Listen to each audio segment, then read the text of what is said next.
Sebab engkau telah bergumul melawan satu, melawan Allah. Tuhan. Dua, melawan manusia. Tuhan. Melawan Ya, Tuhan nih dama, kata dari deal. Sorry. Melawan Tuhan dan melawan manusia. Dan engkau menang. Jadi ibuku yang baik, aku nggak salah baca ayat ibu. Nah, dia tadi gini loh bang, dia bilang gini, Jadi, ibu jangan dia ini marah-marah. melarikan, dia tadi kenapa aku paksa, karena dia mencoba melarikan ini ke Billy gitu loh. Bill, lu kan yang bilang Bill bahwa Allah itu, jadi seolah-olah itu Bill yang menghujat itu. Saya nggak sukanya di situ aja, ya. Jadi kan karena abang sudah dengar di situ ada kata-kata Allah dan tadi dia sudah menghujat, saya cuma mau menegaskan di situ saja, ya. Ya. Asal abang mendengar. Ya, tadi kan sudah deal sama dia. Dia tidak pakai kata Allah lagi, tapi pakai kata Tuhan. Iya, baik. Jadi kata si Billy tadi itu dia berkelahi sama malaikat. Ayat ini nggak ada menemuk berkelahi dengan malaikat, tapi kata kan orang. Tadi Bang Blender sudah Kan kata orang kasih ayat data. ini. Tadi Bang Ya, Blender udah data tadi malaikat tadi itu. sarjana Kristen, sarjana loh. Nah, itu kan ditafsirkan dia kalau itu malaikat. Ya, itu kan Tapi itu kan tertulis. dia kan itu Tertulis di belajar sini Alkitab. orang itu. Matthew Henry itu belajar Alkitab, kau kan enggak. Dia tuh Makanya itu LAI menulis kata orang itu. iya, tapi kan Baru iya. Matthew Henry Ya. Itulah, Bangku. mengatakan itu adalah Gini Dama, malaikat. Idama aku luruskan gini. Tadi kan Bang Billy sudah bawa data seperti itu. Nah, data kau mana? Ya ini dataku Mana? ini dataku ada orang si Oh, Yakub datamu berkelahi. parah. Ini melecehkan Allah datamu. Tuh kan akhirnya aku dimelecehkan katanya Bang. Jelas dong. Ini adalah Ini kan terjemahan bukan yang saya. salah. Ini terjemahan Ini yang bukan salah. buatan saya. Ini kan kitab Iya. orang Yahudi nih, kitabnya Musa. nih. Enak aja itu. Itu Kan kitab kitab- Musa, Enak aja. kejadian bukan tulisan Bukan. Musa. Itu ini kalian kau baca ini kitab lembaga Alkitab Indonesia Kristen punya. Makanya salah terjemahan. Iya. Bang, kitab kejadian itu adalah kitab. Sekarang begini poinnya Idama gini. Enggak, kau terima enggak kira-kira Bible-mu itu banyak salah terjemahannya? Terima enggak? Saya kan bukan ahli penerjemah, Bang. Nah, ini poinnya. Jangan. Ini Udah poinnya. dibayar sama pemerintah. Iya. Udah Enggak. legal, punya Sekarang sekolah begini. yang tinggi. Iya. Masa saya Jadi kalau ngajarin bebek berenang. Kan dia benar, bilang, sebentar. Kalau masalah banyak salah terjemahan, ada datanya. Kalau kau mengatakan data yang dari Bible itu adalah benar semua nggak ada salah, buktikan datanya, itu aja. Iya. Kan itu yang tinggal kan. Tapi kalau kau nggak bisa membuktikan, ya udah berarti kau harus terima Bible itu banyak salah terjemahannya. Udah itu aja. Yang paling Nah, diusir. sekarang ku tanya, apakah ini salah terjemahan ini? Tadi. Billy. Iya, dalam Bang Billy yang hasilnya gimana? kejaran 32 ini. Kita buka ayatnya. Oke, Ya, Bang Billy gampang. Oke. kita buka. Bukalah Billy. Oke. Kamu masih percaya nggak kita mau saya nih Billy? Kita buka. Kayaknya kamu nggak percaya lagi ya. Kita buka di dalam. Jadi Allahnya Abraham, Tuhannya Abraham, Ishak dan Yakub itu begitu, Bang. Bisa berkelahi dia. Barangan aja lu. Ya nggak ada orang bisa melawan Tuhan terus Tuhan kalah lu. Tuhan gua di situ. Masa Tuhan Tadi gua kan berantem bilang, sama orang? coba saya mau tanya itu, melawan Tuhan tadi siapa bilang, jangan kamu udah sah tadi, jangan bilang Allah itu sebut Allah itu bikin Tuhan. Ini 28. Orang itu sebab engkau telah bergumul melawan Tuhan atau Allah dan manusia dan engkau menang. Oke, Coba. kita lihat. Baca dulu 28 itu. Melawan siapa katanya? 6.000 kesalahan. Ayo. Ini si Bill ini. Astaga. Bill. Oke, kita lihat ya teksnya. Aku itu mengasihi kamu loh, Bill. Kamu itu enggak lah. anak Tuhan. Mengasihi Kamu itu tapi mengacak-acak firman Tuhan. Bukan, Billy. Aku menegaskan sama kamu, Bill. ada orang berkelahi sama Tuhan. Nggak ada yang berkelahi sama Tuhan. Nggak ada. Ini biar originalnya, nggak usah dibahas. Oke. Jangan dulu originalnya. Oke, Dan- Jangan Iya, dulu, benar. jangan itu dibahas ke sebelum ke original, biar dibaca Bang Billy. oke. Baca Bill. Ayat 28 Bill. Ya, Kayaknya Billy belum pernah Oke. baca ayat ini. ya. Mau aku kecil? Gede lah, Fayomer lo Yakub Syamar. Namamu bukan lagi Yakub. Ot Shimka Kiim Israel, tapi jadi Israel. Ki syarit karena engkau telah bergulat. Im Elohim, bukan Tuh, Yahweh. Allah, Elohim. Elohim Iya, siapa? melawan Elohim. Elohim kan siapa? Tuhan. Oh enggak, Terus. salah. Musa Kok disebut salah Elohim. lagi? Oh, Katanya terjemahkan. Musa. Elohim kan Tuhan. Salah. Elohim itu artinya kekuasaan. Misalnya kita lihat Musa disebut Jadi Elohim. bahasa Inggrisnya. King Oke. Jamesnya. King Jamesnya. King Musa, James. kita lihat. Musa disebut Elohim. Kita Kita lihat lihat. King James. Sabar. Musa disebut Elohim. Kita lihat. Sabar. Musa disebut Elohim. Kita lihat. Malaikat disebut Elohim. Coba kita lihat Musa. Lihat nih, kita lihat ya. Moshe, Elohim. Tunggu bentar. Kita cari dulu ayatnya. Bahaya nih Bill. Bahaya. Nggak bahaya. Moshe, Elohim. Aku udah lama banget pengen ngobrol sama kamu loh Bill. Kemarin itu saya di roomnya si Baby ya. Baby juga kali. Baby apa sama itu. Oh nanti saya akan temukan dengan si Yosef. Oh ini si BR. Berarti Elohim itu Bang Billy, Elohim itu bukan nama Tuhan ya, bukan? BR. Gini. Akhirnya ketemu sama si Billy Bu ya. Elohim itu artinya adalah kekuasaan ya, kekuasaan. Jadi Musa disebut Elohim. Kita lihat Musa disebut Elohim ya. Nah, di Oh dalam berarti itu gelar ya. iya betul. Kita lihat ya. Oh, Itu dia Berhala juga Elohim disebut sama Elohim. si buat sabar si Dama, Raja Firaun. sabar. Coba kita Itu lihat coba. ya. Bagi Firaun, ulangan keluaran 3 kita lihat Musa disebut Elohim. Nanti habis ini hakim-hakim Ya. disebut Elohim dan juga Elohim malaikat disebut Elohim. bagi siapa? Bagi Firaun. Sabar. Si Musa. Iya sabar kita lihat. Kalau kau bilang Elohim itu artinya Tuhan, kau salah. Oke kita lihat ulangan 3 ayat 4.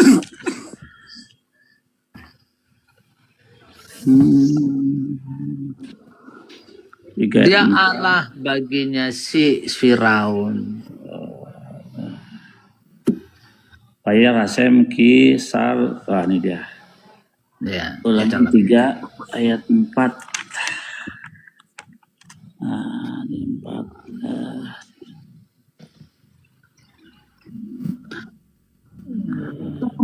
Ya, nggak apa-apa kita buat itu bukan Elohim, itu bukan Allah. Coba Sabar. ulangi.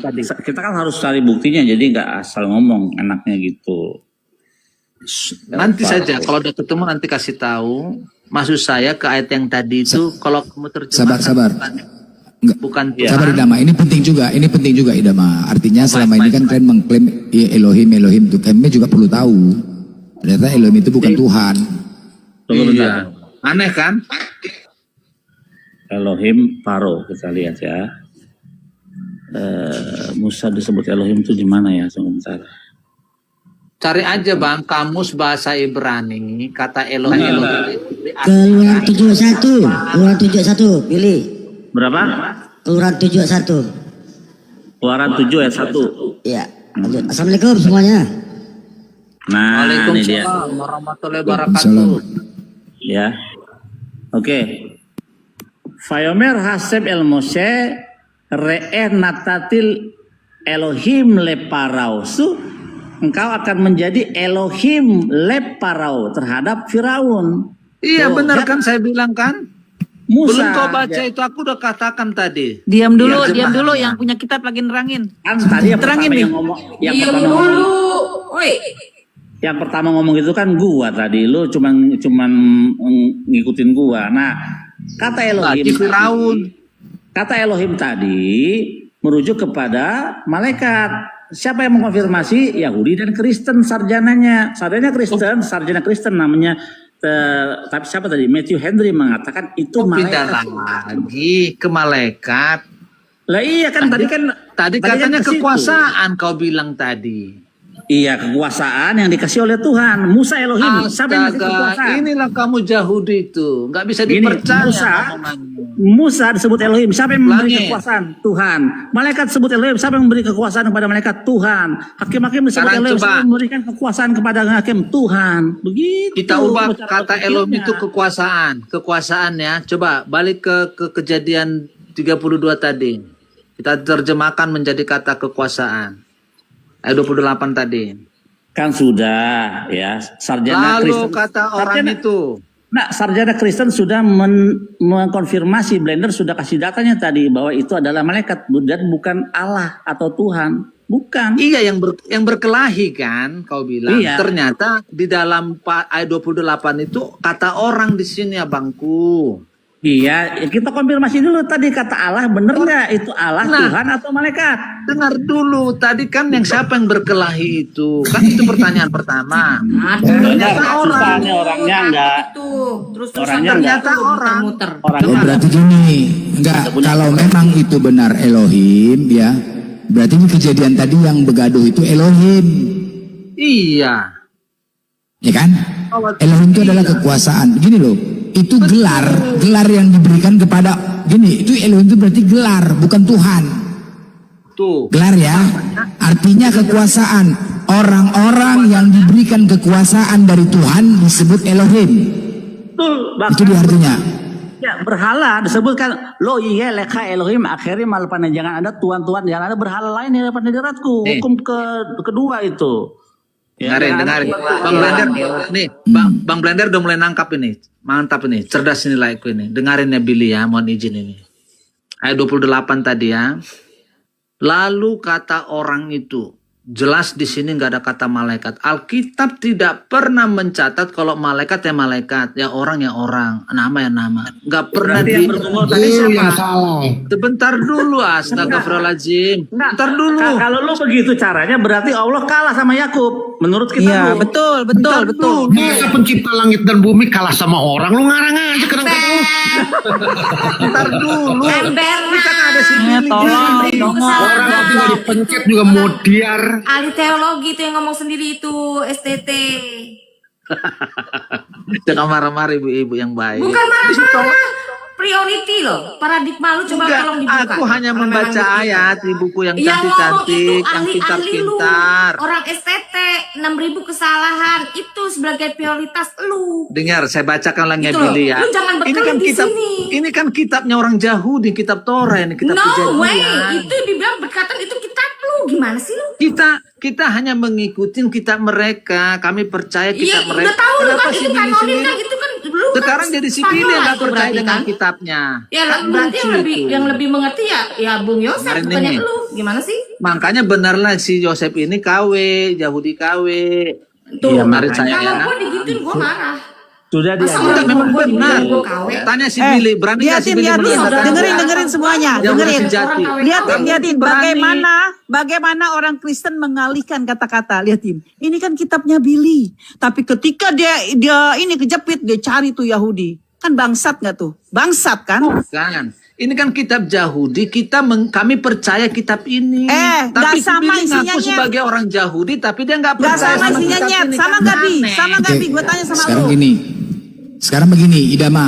Ketika Gimana? kau katakan itu kitab Yahudi, kau imani tidak? Iya, iman. Sampai sekarang kami pakai, Bang. Kau imanin. Iya, sampai sekarang kan dipakai. Emang Tuhanmu dengan Tuhan Yahudi sama tidak? Nah, itu tadi yang kutanya pertama dari awal, Billy. Tanya dulu, enggak, tunggu dulu. Kalau kau imani kitab itu, Tuhanmu dengan Tuhan Yahudi berarti sama.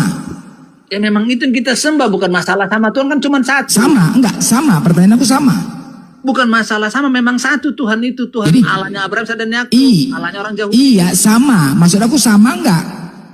Bang, nggak boleh disamakan, kan cuma satu Tuhan, memang dia Jadi Tuhan. semananya, tapi kalau kitabnya kau menyamakan kitab, sedangkan kitab itu datang dari Tuhan, berarti Tuhannya sama, gitu kan?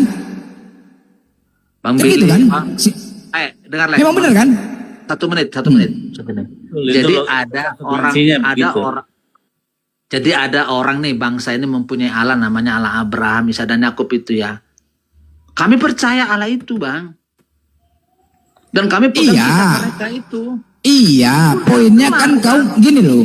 Gini, kalian kita semua ini mengenal Tuhan itu berdasarkan kitab masing-masing. Ketika kita perjanjian lama kau imanin, berarti sama Tuhanmu dengan Tuhan Yahudi. Simpel aja kau. Kenapa nggak mau jujur? Jawab aja. Sama tidak? Bukan sama, memang itu Tuhan kita, Tuhan umat manusia sedunia. Siapa? Gak perlu Waduh. sama-samakan. Udah oke. Sekarang Bang Billy. Bang Billy, nama Tuhan abang siapa? Nah itu yang kutanya tadi, Allah, Abraham, Ishak, dan Yakub Tunggu dulu. Tanya, Sabar dulu. Aku nanya. dia tanya dia, Yahweh. Nah sekarang idaman Tuhanmu siapa namanya? nama Tuhan saya, Nah, nama panggilan, Macet, nama Tuhanmu siapa? macet, Hah? macet. nama panggilan. Siapa? Iya, nama Tuhanmu siapa? Tadi kan udah Bang Billy simpel aja kok. Bang Billy, nama Tuhan Bang Billy siapa? Yahweh. Udah nama Tuhanmu siapa? Dengar saya. Satu kali Musa juga bertanya begitu. Tuhan nanti kalau Nama Tuhanmu dulu, jangan kemana-mana. Jawab dulu nama Tuhanmu siapa. ini mau ku jawab. Gak usah kemana-mana, biar dapat poinnya. Iya makanya mau ku jawab gak ini? Macet. Iya simpel aja, nama Tuhanmu siapa. Maksudnya sama tidak nama Tuhanmu gitu loh. Iya, Tuhan bilang namaku, aku adalah aku. Ya itu namanya, mau diapain? Ya beda lah, Yahweh dengan aku ya beda. Cemananya nih, aduh, nggak saja. Ya beda. Namanya ya. Lihat nih. Bang Blender, maunya si Daman itu Tuhannya Musa juga Yesus gitu loh. Ya mana bisa ngarang aja kau nih ya. Makanya Jadi macet. dengarin saya nih. Macet. Jadi Allahnya Musa itu, ketika Musa, Tuhan langsung kasih tahu memperkenalkan dirinya namanya. Namaku adalah aku. Ya udah beda. Beda lah nama Tuhanmu aku. Nama Tuhan kami. Nama Pak. Tuhan Bang Billy Yahweh kan beda. Aku itu 3 huruf. Ya kan 4 huruf cuman kau nih nggak aja. Ya beda lah. Kok sama-sama kan? Aduh. Kita balas. Kita tanya nih orang jauh di kawin. Ya, nih. gimana? Bil, Ya. apakah Musa pernah bertanya tentang nama Tuhan, lalu Tuhan jawab bilang apa? Itulah namaku untuk selama-lamanya, betul? Iya, itulah namanya. Aku Iya. adalah- Siapa namanya? Kita lihat, ya. Ya, ketika dia Dikatakan. ketemu di padang itu, di padang. Iya, sabar ya. Vayomer Elohim El Moshe Ehyeh Asher Ehyeh. Berkatalah Tuhan kepada Musa, Ehyeh Asher Ehyeh. Ehyeh Asher Ehyeh bukan aku adalah aku. Apa artinya? Bukan I shall artinya. be- I shall Ngomongan be dia apa? I shall be as I shall be. Aku akan menjadi apa yang aku menjadi. And lihat. And he said, dan dia berkata, ayat selanjutnya ya. Ayat 15 kita lihat, ayat 15-nya. Namanya untuk selama-lamanya kita lihat. Siapa namanya untuk selama-lamanya? Apakah Ehyeh Asher Ehyeh? Ayat 15 kita lihat. Vayomer ot Elohim El Moshe Kotamar Elu bene Israel Hashem Elohei Afotekem Elohei Abraham Elo Ishak Velo Yakov ya Selakti Alechem Zeshemi Leolam, itulah namaku untuk selama-lamanya. Siapa namanya? Selama-lamanya YHWH. Tuh. Iya, betul itu Allah kita. Ya betul, Kalau kalau kita gimana lu bilang Pas siapa itu. namanya? Nah, Yahweh. Saya bacakan ayatnya ya, dengarin ya. Lalu Musa berkata kepada Tuhan, tetapi apabila aku mendapatkan orang Israel dan berkata kepada mereka, nenek moyangmu telah mengutus aku kepadamu, dan mereka bertanya kepadaku, apakah namanya? Ya. Lalu jawab dia, apakah yang harus kujawab? Kata dia kepada mereka. Kan begitu, Betul. Bang. Ya terus baca. Firman Tuhan kepada Musa, aku adalah aku. Lagi firman Tuhan, beginilah kau katakan kepada orang Israel, aku adalah aku. Terus. Apalagi mau diteruskan itu Ya, terus. namanya. Ayat 15. Terus ayat 15 katanya nggak boleh Telah comot-comot. mengutus Katanya nggak aku. boleh comot-comot. Kan begitu, Bang. Terus. Apa yang diterusin? Tuhan udah Ayat jawab. 15. Dodol. Satu sekop Apanya? bukannya perikop, harus sekop. namaku untuk selama-lamanya itu yang mana? Coba kita lihat. Baca ayat 15. Ya aku adalah aku tadi, Bang. Iya, coba baca dulu ayat 15-nya. Astagfirullahaladzim. Iya, coba baca yang nama aku untuk selama-lamanya aku adalah aku atau yang lain, coba baca ayat 15. Takut dia bang, takut dia bang, takut. 15 coba. Takut, jelas banget si macet, Musa bertanya. macet. Nanti kalau orang Iya, tanya, baca ayat selanjutnya dong. Jangan kayak ternyata gitu dong. Blender juga tanya juga sampai sekarang. macet. Iya. Sekarang Lalu yang Tuhan namanya begini untuk kesimpulannya. selama-lamanya itu siapa? Coba baca ayat 15. Blender. Kalau dia bertanya, katanya kayak gitu, katakan. Biar ayat 15 baru baca dia. Takut. Kenapa? Ya baca ayat 15-nya Idama. Baca 15-nya. Lanjutkanlah terus. Kenapa? Dilanjutkan terus ayat 15-nya. Iya 15 juga saya ulangin ya, dari 13 dulu saya ulangin biar tahu kalian konteksnya. Gak usah diulang-ulang, kita bukan orang bodoh, bisu tuli. Ayat 15 bukan. aja udah. Tinggal baca 15 langsung. Saya ulangin ya. Tetapi ya kita bacakan lagi. 15. 15 langsung 15. Dan kenapa? Ayat Langsung 15. ayat 15-nya. Kita bukan orang bodoh, bisu tuli bukan. Kenapa? Ya justru nggak tuli bus itu makanya kita Iya, makanya baca 15. Iya, langsung aja. Kita nggak Semua mau udah lagi tahu dengar kok yang udah. Yang 15-nya langsung. 15. Enggak, kalau apa gitu. Selanjutnya berfirmanlah Allah kan gitu kan. Ya, terus kepada Musa. Terus. Nah, ini kan masuk konteks selanjutnya nih. Oke, selanjutnya ya. Nah, jadi paragraf pertama di atas Ya, tadi astaga, itu, terus dulu ayat 15. Nih, Blender. ulangin ini. Lalu Musa Terus, berkata enggak. kepada Allah. Kenapa diulang-ulang? Ntar dulu, ini kan paragraf Bang. Setiap paragraf mempunyai anak kalimat, mempunyai tema kalimat. Ah, udah Iya, deh. yang- Iya dilanjutkan aja, jangan suruh diulang-ulang. Ntar Ntar kasih dulu terasa kamu kayak profesor aja. paragrafnya gini. Masuk paragraf ya. Paragraf mengatakan lalu Musa berkata kepada Allah, tetapi apabila aku mendapatkan orang Israel dan berkata kepada mereka, Tuhan nenek moyangmu telah mengutus aku kepadamu. Nih Tuhan ya katanya ya. Dan mereka bertanya kepadaku, bagaimana tentang namanya? Nama si Ya, Tuhan terus? itu kan gitu, Billy. Ya, terus, kan terus, gitu, ya, terus. Blender. Ya, terus. Terus. Jadi bukan kamu saja pernah bertanya nama Tuhan. Ternyata Musa juga pernah nanya. Terus. Apalagi terus? Istirahat dulu Itu. Bang. Aduh. Jantungan. Istirahat dulu. Macet. Dia takut mau bayar baca ayat 15, takut dia. Ntar dulu. Nah, sama kayak sini. Kayak si Blender. Ayo apa Astaga, jawabannya? Kan kayak gitu. Yesus. Ayat 13 saya bilang gini. Apakah yang harus kujawab kepada mereka Tuhan? Kan gitu ya. Lalu Tuhan bilang kayak gini. Dengarin ibu-ibu yang baik, yang cantik-cantik, yang pintar-pintar. Ayat 14. Firman Allah kepada Musa. Inilah Enggak jawaban. kena Tuhan. rayu dengan bahasa seperti itu. Firman Bang. Tuhan kepada Anak Musa. buah Paulus Gua bukan botak perempuan anjing beneran. nih, begini modelnya nih. Anak buah Paulus penipu bangsat nih deh kayak gini nih. Anjing semuanya, anjing. Begini, berarti poinnya gini lah. Berarti poinnya bahwasanya idama Tuhannya bukan Yesus. Selesai, ya kan? Udah itu aja poinnya. Berarti Tuhannya bukan Yesus, Tuhannya namanya aku. Udah clear. Selesai. Kan? Ya udah selesai. Berarti Yesus bukan Tuhan. Udah. Iya. Gampang kok, ya kan? Ternyata nama Tuhannya aku, bukan Yesus. Siapa nama Tuhan itu? Aku kan bukan Yesus. Berarti clear, benarlah sesuai dengan ada di Bible bahwasanya Yesus bukan Tuhan dan sudah diakui umat Kristen sendiri. Clear, ya kan? Clear ya, udah ya, udah mang. Clear ya. Selesai. Clear. Clear, ya kan? Dari 14 lah ya. Lah, Ah. ini 14 keren banget ini. Oh, dibaca, mau baca? Oh, kalau nggak dibaca, kalau misalkan kau mau baca, ini berubah lagi nih. Nah, Yesus jadi Tuhan, maka dibaca.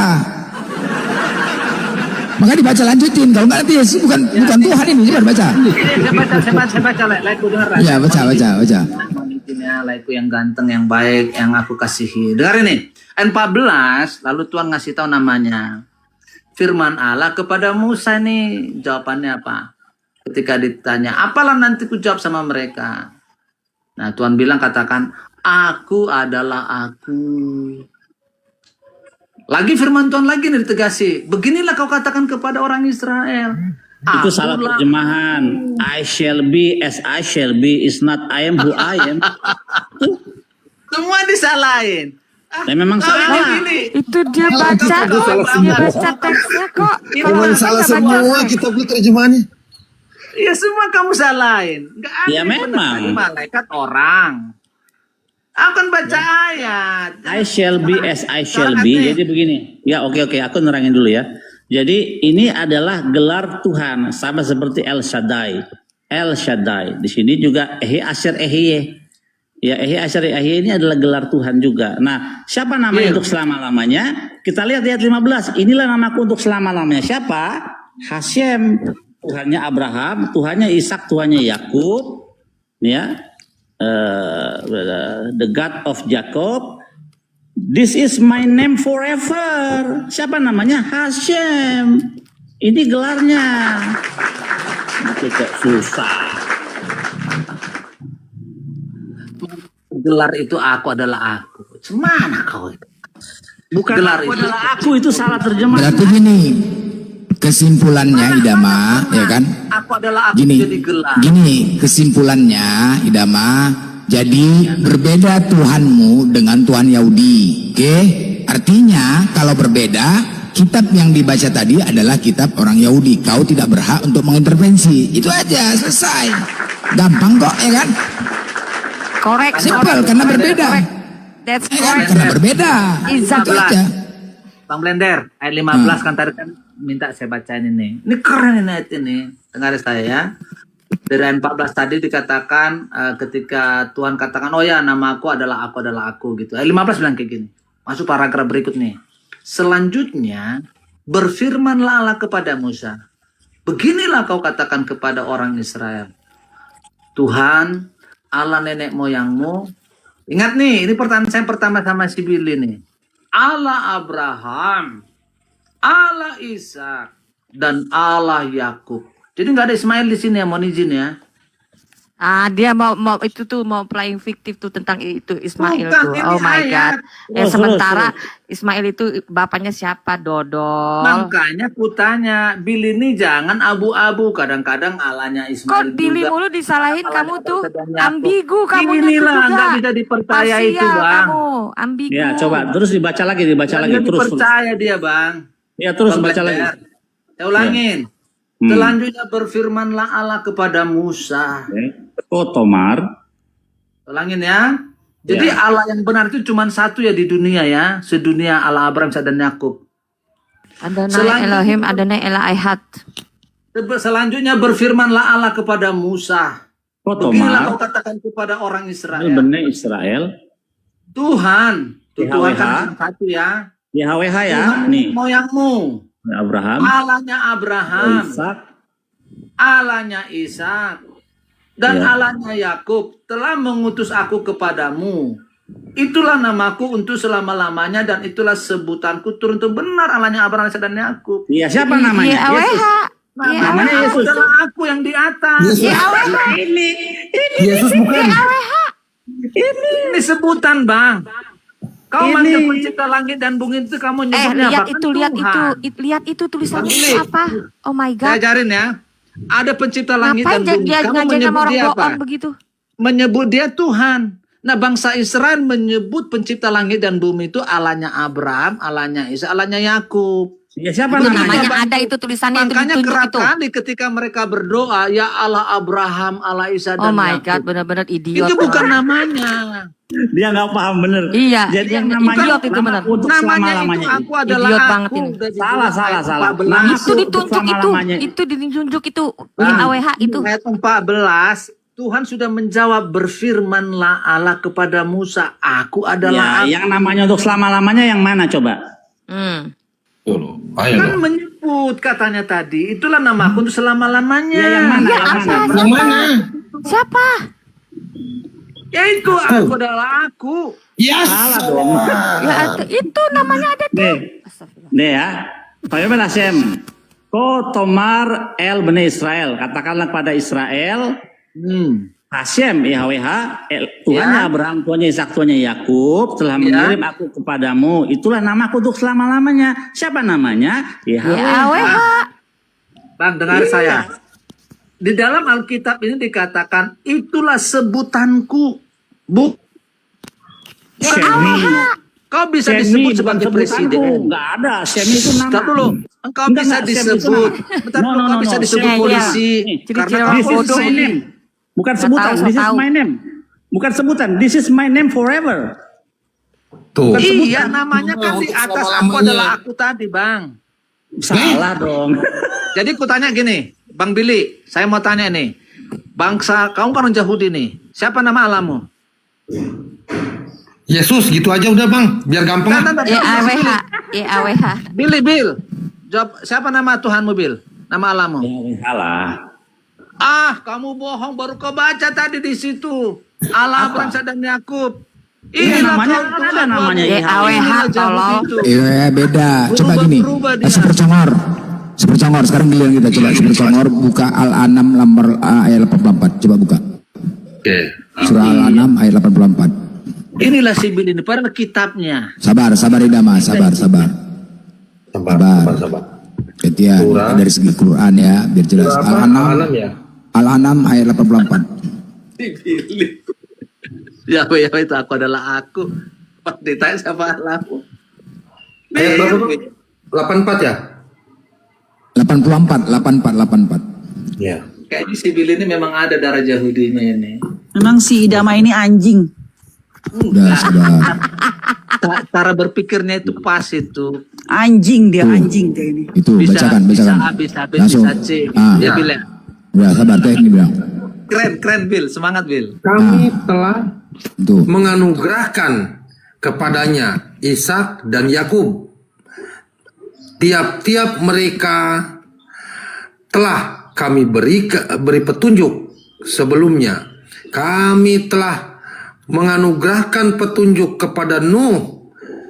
Ya, nih kami juga menganugerahkan petunjuk kepada sebagian dari keturunan yaitu Daud, ya, Sulaiman, Ayub, Yusuf, Musa, dan Harun. Demikianlah kami memberi balasan kepada orang-orang Lanjut.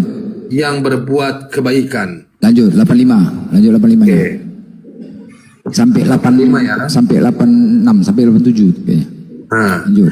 demikian juga ya kepada Zakaria, Yahya, Isa, dan Ilyas semuanya termasuk orang-orang yang soleh. Lanjut. Nah, sabar. Nah, begitu juga kepada Ismail, Ilyasa, Yunus, dan Lut.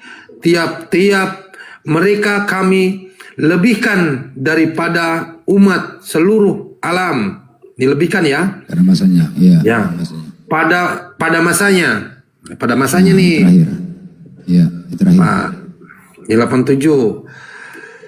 Kami lebihkan pula sebagian dari nenek moyang mereka, keturunan mereka, dan saudara-saudara mereka. Kami telah memilih mereka menjadi nabi dan rasul, dan kami memberi mereka petunjuk menuju jalan yang lurus. Nah, bener kan?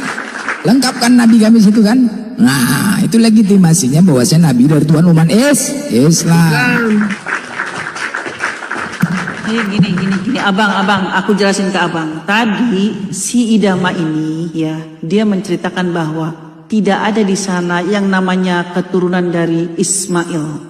Kenapa dia dan tadi? Tapi kalian nggak ada yang kalian dari kalian Tahu. yang ngeh itu. Tahu. Nggak ada gitu Tahu. loh. Itu aku tahu, Beb. Ya, sebentar, Ci. Nih, jadi dia nih bang, si Idama ini, dia sangat menghina Nabi Muhammad. Ya, cuma abang nggak ngeh. Kenapa dia mendinai nama Ismail? Karena dari Ismail lahir Nabi Muhammad. Si anjing ini tadi mengajak Billy, tapi Billy bilang apa? Oh, ada loh namanya lu, tertulis loh. Apa dia bilang? Billy begini. Ini si anjing ini mendinai nama Ismail karena dari Ismailah lahir Nabi Muhammad. Tuh abang harus tahu kayak gitu. Makanya saya katain, makanya aku katain anjing dia. Penggiringan opini dia. Iya, penggiringan opini bahwasanya dari hasil Ismail itu anak yang dibuang, maksudnya gitu. Ya, dia mendinai adanya Ismail. Karena apa? Karena dari Ismailah lahir Nabi Muhammad SAW.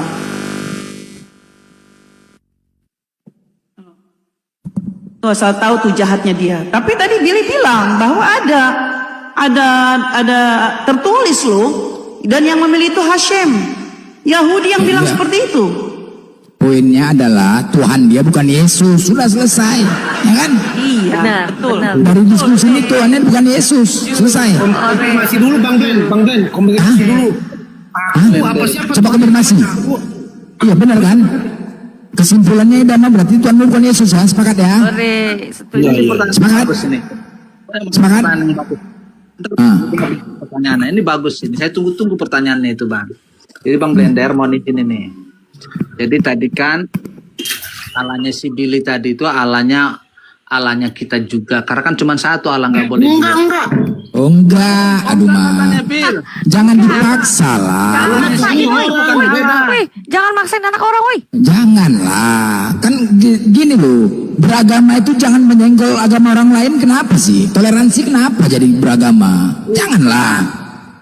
Jangan ketika sudah bisa dibuktikan itu bukan Tuhanmu, jangan dipaksakan bos. Bang Blender. Sekarang Bang Billy tidak mengakui nyama. Kenapa harus kepaksakan gitu loh?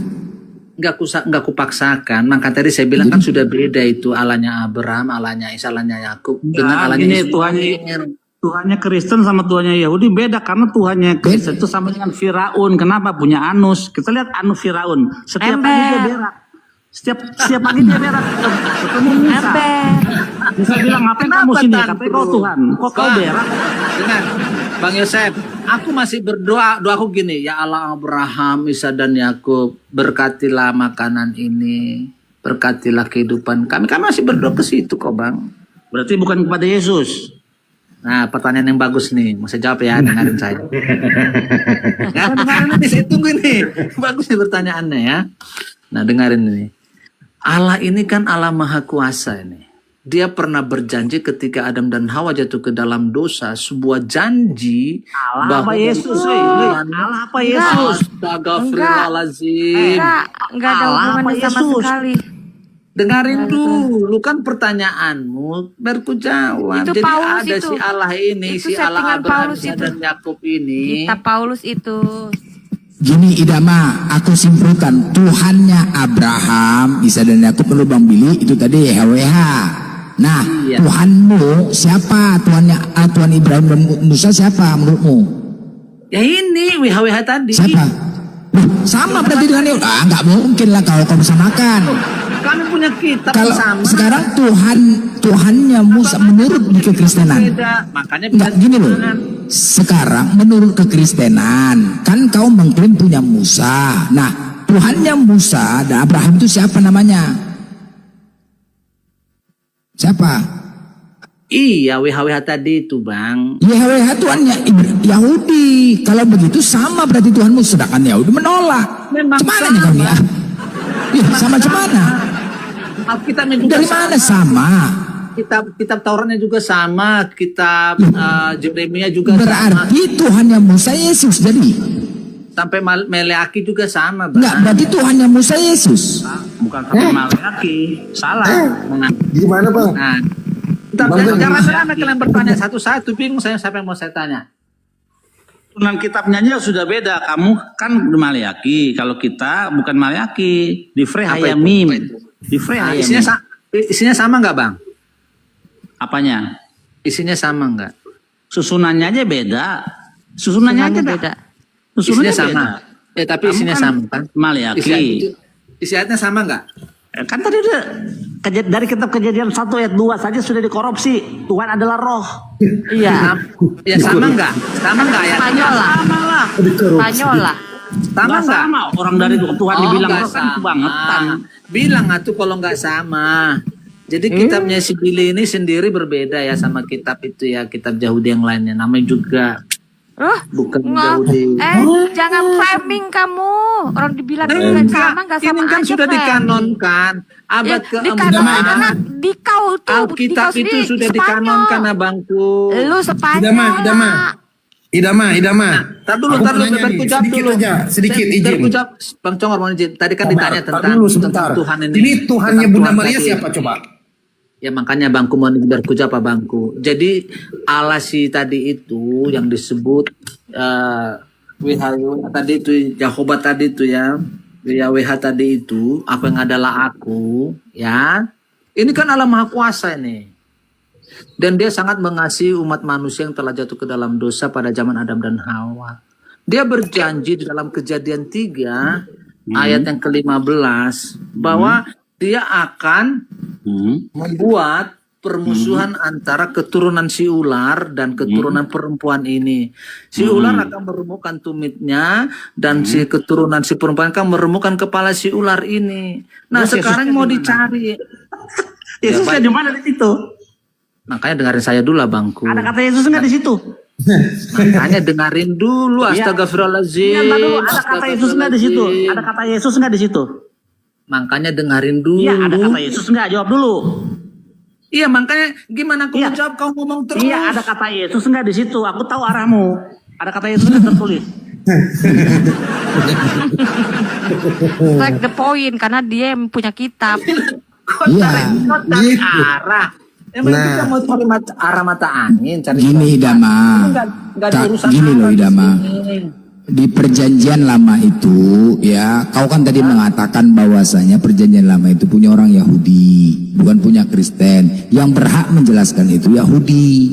Kau nggak berhak untuk menjelaskan, kau berhak menjelaskan perjanjian baru. Udah, kalau kau menjelaskan perjanjian baru kami diam. Kami diam karena itu hak kau. Perjanjian lama Yahudi, kau nggak usah banyak bantah gitu loh. Ini Itu mau aku aja. sampaikan. Iya, makanya aku mau sampaikan perjanjian baru itu. Kan ada perjanjian ini. Perjanjian baru dan perjanjian lama itu. Kan ada janji. Inilah disebut makanya Alkitab itu kebagi jadi 2 perjanjian. Emang siapa Perjanjian duluan pertama. datang? Yahudi apa Kristen? Ya pasti Yahudi lah. Itu Ya agama yang udah, ngalah lah kau. Ngalah bos, ngalah. Si adean harus ngalah. Bukan ngalah, Bang. Adean tuh harus ngalah, nanti kena gepok sama abang, ya. Ini tahu Gak bisa macam-macam, digepok kok sama abangnya nanti ngalah. Dikatakan begini ya, Kejadian 3 ayat 15, aku akan mengadakan permusuhan antara engkau dan perempuan ini, antara keturunan dan keturunannya akan meremukkan kepalamu dan engkau akan meremukkan tumitnya. Sekarang pertanyaan, siapa orang dari keturunan si perempuan ini? Orang yang mana? Kan itu mau dicari. Karena itu kitab Nabi Yesaya pasal 7 ayat 14 dibilang apa? Dikatakan kayak gini. Sebab itu Tuhan sendirilah yang akan memberikan tanda. Pertanda sesungguhnya seorang perempuan muda mengandung dan akan melahirkan seorang anak laki-laki. Dan ia akan menamakan dia Immanuel. Itu nubuatan tentang seorang anak laki-laki tadi yang mau dilahirkan oleh dalam kejadian tadi. Kemudian dikatakan juga, kalau kita perhatikan di Yesaya pasal 9 ayat 5, sebab seorang putra telah lahir untuk kita. udah Seorang lahir, putra betul. telah diberikan. Ini kita Iya, orang iya, Yahudi betul, semua betul. ini. Udah lahir zaman Tar dulu. Yesaya. Terus Putra dan telah diberikan untuk kita sebagai Iya. lambang. Bukan sebagai Pemerintah lambang, ada lambang di atas pemerintahan. panduknya dan namanya disebut orang sebagai penasehat ajaib, Allah yang maha Tambah rule dan perkasa, standar. Bapa yang kekal, Raja di atas segala raja. Dan kalau kita perhatikan ayat 11, saya banyak sekali menunjukkan nubuatan itu. Dikatakan apa? Pasal 11 ayat 1. Suatu tunas akan keluar dari tunggal Isai, dan taruk yang akan tumbuh dari pangkalnya akan berbuah. Ini semua dari kitab-kitab Yahudi nih. Kemudian kita lagi ayat 2. Ayat 2 pasal 11-nya bilang, Roh Tuhan, katanya gitu ya. Roh Tuhan Ada padanya. akan ada padanya Ya, roh terus? hikmat dan pengertian Ya. dan roh penasehat dan Ya. keperkasaan, roh pengenalan dan takut akan Tuhan. Iya, terus? Kembali kita ke Mika. Kita Mika bilang begini. jangan skip. Jangan skip ayat 3. Dikatakan, tetapi engkau hai Bethlehem, Parsial kan katanya. dia, di skip Ayat itu. 3 jangan Tetapi skip. engkau, Ayat 3 jangan skip. tetapi engkau Benar, hai benar. Bethlehem, Ayat 3 jangan skip. Lanjut tadi. antara Ayat kamu 3 Idama, woi, kau langkahin. Ayat 3 jangan skip. Kenapa kau langkahin? Ayat 3-nya bacakan. Sama dia. Karena mau dijelaskan juga di situ intinya tadi. Di skip sama dia. Jangan dilangkahin. apanya? Coba ulang-ulang apa meritanya? Apa Billy? Jangan langkahin. Di skip itu ayat 3-nya. Ayat 3 kau Ayat skip 3. itu. Ayat 3 yang mana? Saya 11 ayat 3. Jangan kau anggap aku bodoh. Baca ayat 3-nya. Enggak pernah aku anggap kau bodoh, Bang. Iya, makanya kau main-main jahat sekali kau caranya begitu. Ayat 3 kau skip. Di skip dia, skip ayat 3 itu. Emang Lanjutin. monyet ya. Si monyet emang. Coba baca ayat 3. Enggak mungkin lah aku menganggap kau Iya, jahat. coba baca. Kalau kau jahat, tidak mungkin aku akan. udahlah, Baca nyet, baca. Sabar. Enggak dibaca. Idama, dibacalah. Maksudnya diteruskan aja. Kenapa? Kau kalau membahas kitab Yahudi, kau ikutin. Jangan kau suka-suka hati. Nggak boleh, itu kitab orang. Nggak boleh gitulah. Baik. Saya bacakan sampai habis deh. Ayat 1 sampai 3 dengarin saya nih. Jadi saya sebelum suatu tunas akan keluar ya, ini sebuah nubuatan itu. Ya. Dari tunggulnya Isa dan Taruk akan tumbuh, ini nubuatan lagi itu. Dari pangkalnya akan berbuah. Gue nggak mau tahu lo ada bangku malu mampus gepeng lo. Gimana? Mohon izin abangku. Udah baca dulu. Izin. Ya udah baca. Mau dibacain nggak ini? Assalamualaikum, Bang. Malas membacanya. Mampus Dengarin kau ya. ada cuma kau. Assalamualaikum warahmatullahi wabarakatuh. Waalaikumsalam. Assalamualaikum. Assalamualaikum warahmatullahi wabarakatuh. Memang Bang Juma ini orang Yahudi. Belum dibaca dulu, Boy. Jangan kau skip ayat 3. Baca, lanjutin. Bicara. Mau dibacain nggak ini? Iya, baca, lanjut. Astagfirullahaladzim. Jangan rame-rame kalian ngomong banyak. Jadi tabrakan kita. Dengarin ya, ulang Astaga Yesus gitu loh ah. Astagfirullahaladzim. Astaga Yesus. Ya, habis gimana? Astaga Yesus juga boleh, astagfirullahaladzim juga. Udah lanjut, nggak usah pengalihan, lanjut aja baca udah. Ya. Suatu tunas akan keluar dari tunggul Isai, dan Taruk yang akan tumbuh dari pangkalnya akan berbuah. Roh Tuhan akan ada padanya. Betul. Roh hikmat dan pengertian, roh nasihat dan keperkasaan, roh pengenalan dan takut akan Tuhan. Terus? Ya, kesenangannya ialah takut akan Tuhan. Tuhan berarti Betul, kan benar itu. takut akan Tuhan. Ini kan nubuatan. Iya, berarti Yesus bukan Tuhan. Ya. Nah, itu selesai. Kenalan. Ya gitu. Ini kan Lu itu mau skip untuk paradigma Tuhan. Penggiringan opini salah lo. dengar Bumerang dulu, buat bro. lu. Ini kan belum berbicara tentang Yesus. Udah, sekarang kamu sudah baca tadi. Sekarang Billy, Makanya dibaca tadi, baca Bi. Bang, di dalam Siapa tadi Kejadian yang sebenarnya, pasal Bi? 3 ayat 15 tadi, Bang Joseph, kan dibilang keturunanmu. Ya tentu manusia lah, namanya juga Adam dan kan manusia. Inilah kalian nggak ngerti. Makanya benarlah dibilang, belajarlah kepada orang-orang yang paham tentang kitab-kitab yang terdahulu. Emang Begitu, kitab siapa Abangku. itu? Emang kitab Ya siapa kitabnya itu? kitabnya orang Yahudi. Ya udahlah. Kenapa kami yang belajar sama kau? Aduh mak, jangan gila kali bah. Punyanya malah diajarin loh. Orang Yahudi ini. Yang Di ikan sini kan berenang ada diajari. orang Yahudi. Iya. Makanya kita tanya orang Yahudi dari tadi, tapi nggak ngerti-ngerti karena dia KW. Dia liatin, tantrum dia. Dosa itu framing itu nggak boleh.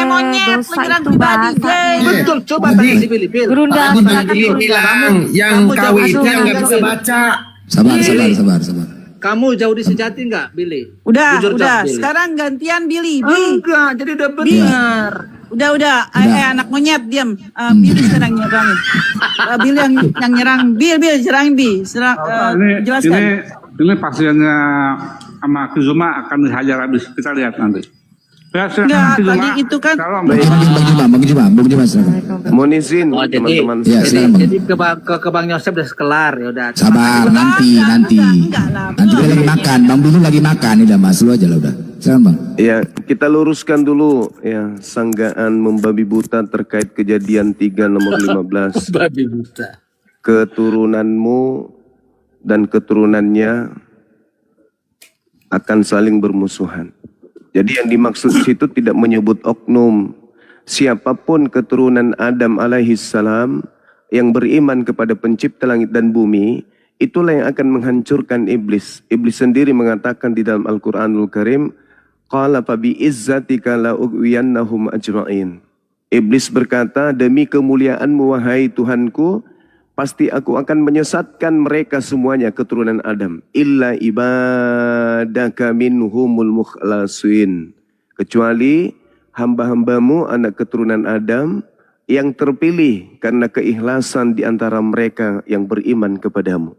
Di ayat lain dikatakan, innahu laisa lahu sultan alal ladina amanu wa ala rabbihim yatawakkalun. Sungguh iblis itu tidak akan berpengaruh terhadap orang yang beriman dan bertawakal, takut kepada Tuhan pencipta langit dan bumi. Jadi yang menghancurkan iblis itu, kerajaan iblis itu adalah orang-orang beriman dari keturunan Bani Israel maupun dari keturunan Bani Ismail. Tidak ada disebut Yesus di situ, jadi jangan ngadi-ngadi. Kemudian ketika berbicara Yesaya 9, tadi sudah diperintahkan saudara untuk membaca data nomor 3. Karena di situ kuncinya, apakah itu Yesus atau oknum lain yang dimaksud. Apa kata data nomor 3 dari Yesaya 9 itu? Sebab kuk yang menekannya, beban yang menekannya, dan ganjar yang ada di atas bahunya, serta tongkat si penindas yang ada pada dirinya, telah kau patahkan seperti pada hari kekalahan Midian. Nah, jadi anak laki-laki yang telah lahir itu akan mematahkan tongkat penindas yang ada di bahunya seperti pada hari di mana kekalahan Midian. Siapa yang mengalahkan Midian kala itu? Itu Anda harus tahu. Kata ayat ini jelas yang mengalahkan Midian. Kalau kita berbicara mengenai kitabnya saudara kita Yahudi, Midian itu dikalahkan oleh Gideon. Itu diterangkan di dalam kitab Hakim-Hakim 6. Israel telah membuat kekejian di mata Tuhan sehingga mereka bangsa Israel diserahkan kepada bangsa Midian selama 7 tahun. Jadi di sini kitab Yesaya menggambarkan kekuatan dan bantuan Elohim kepada bangsa Israel melawan bangsa Midian melalui Gideon. Nah, akan muncul anak laki-laki yang sama seperti Gideon, membebaskan kemudian Bani Israel dari penjajahan. Siapa itu? Bukan Yesus. Yesus tidak pernah membebaskan Bani Israel dari penjajahan. Kalau Anda baca di dalam kitab 2 Raja-Raja 18:19, 2 Raja-Raja 18:13, di situ jelas dikatakan dalam tahun ke-14 di zaman Raja Hezekia, majulah Sanherib, Raja Asyur menyerang segala kota berkubu di negeri Yehuda lalu merebutnya. Apa yang terjadi? Baca. Bagaimana kemudian Raja Hezekia merebut kembali tanah Yehuda dari penekanan tentara atau kerajaan Asyur. Maka yang membebaskan kemudian Bani Israel itu jelas adalah Hezekia. Jadi yang sama seperti Gideon itu Hezekia, bukan Yesus. Yesus tidak bisa membebaskan, malah dia yang dihancurkan oleh musuh. Hezekia itu kalau Anda baca dalam 2 Raja-Raja 19 nih, data nomor 29 sampai 30 kalau nggak salah. Inilah yang akan menjadi tanda bagimu, hai Hezekia. Dalam tahun ini orang makan apa yang tumbuh sendiri. Dan dalam tahun yang kedua apa yang tumbuh dari tanaman yang pertama. Tetapi dalam tahun yang ketiga menabuhlah kamu, menuailah kamu, membuat kebun anggur dan memakan buahnya. Dan orang-orang yang terluput di antara kaum Yehuda, yaitu orang-orang yang masih tertinggal, akan berakar pula ke bawah dan menghasilkan buah ke atas. Sebab itu beginilah firman Tuhan mengenai Raja Asyur. Ia tidak akan masuk ke kota ini dan tidak akan menempatkan panah ke sana. Juga ia tidak akan mendatanginya dengan perisai dan tidak akan menimbun tanah menjadi tembok untuk mengepungnya. Melalui jalan dari mana ia datang, ia akan pulang. Tetapi ke kota ini, ia tidak akan masuk. Demikianlah firman Tuhan. Dan aku akan memagari kota ini untuk menyelamatkannya. Oleh karena aku dan oleh karena Daud hambaku. Maka pada malam ini, keluarlah malaikat Tuhan. Lalu dibunuhnyalah 185.000 orang di dalam perkemahan Asyur. Keesokan harinya pagi-pagi tampaklah semuanya bangkai orang-orang yang mati belaka. Sebab itu berkatalah Sanherib, Raja Asyur itu, dan pulang lalu tinggallah ia di Niniwe. Yesaya 9 menceritakan keadaan yang buruk atas bangsa Israel di dalam kegelapan. Persekusi yang hebat. Tapi Allah menolong bangsa Israel melalui siapa? Melalui Yesus. Melalui anak manusia yang disebut Raja Damai. Mengapa disebut Raja Damai? Karena dia Hezekia yang membawa kedamaian bagi bangsa Israel. Dan apakah cerita yang dibicarakan dengan Raja Hezekia ini? Yesaya menyatakan kemenangan yang sama dengan masa Midian, ketika kemudian Midian dikalahkan oleh Gideon. Ingat, bangsa Israel akan dimusnahkan oleh bangsa Midian. Tetapi dengan mukjizat dari Elohim, hanya dengan 300 laki-laki, Raja Gideon berhasil membunuh 120.000 orang Midian hampir dalam waktu semalam saja. Jadi Yesaya menceritakan kemudian itu akan terjadi pula pada kemenangan kala ini. Kala ketika diceritakan di data nomor 6-nya. Yang terjadi pada masa Midian akan terjadi di situ. Diceritakan Raja Hezekia berdoa kepada Elohim untuk melawan Asyur. Dan apa yang terjadi? Mujizat hebat terjadi. Lagi-lagi dalam waktu semalam. 185.000 musuh dihancurkan oleh Hezekia. Bukan oleh Yesus. Itulah yang dimaksud. Seorang anak laki-laki telah lahir sebagai Raja Damai. Siapa dia? Raja Hezekia. Bukan raja lo. Yang ditombak mati terkutuk tak berdaya di atas pohon. Jadi kalau belajar kitabnya orang Yahudi itu yang pakai ilmu. Jangan pakai doktrin. Jangan memalukan agama Kristen. Kasihan. Jadi yang jelas Yesaya 9 nomor 6 kesimpulannya adalah. Itu bercerita tentang Raja Hezekia. Bukan Raja Singa. Paham? Kafon, baru Kasem. Masya Allah.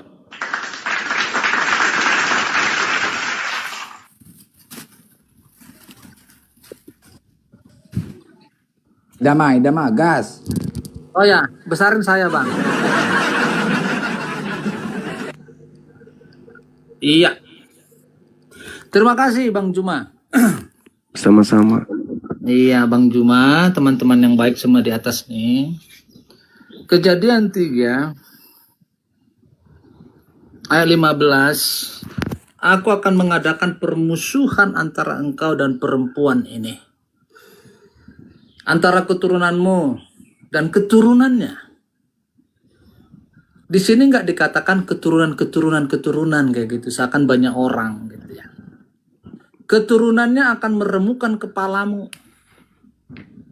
Bukan keturunannya kayak gitu. Jadi artinya rame-rame kayak gitu enggak.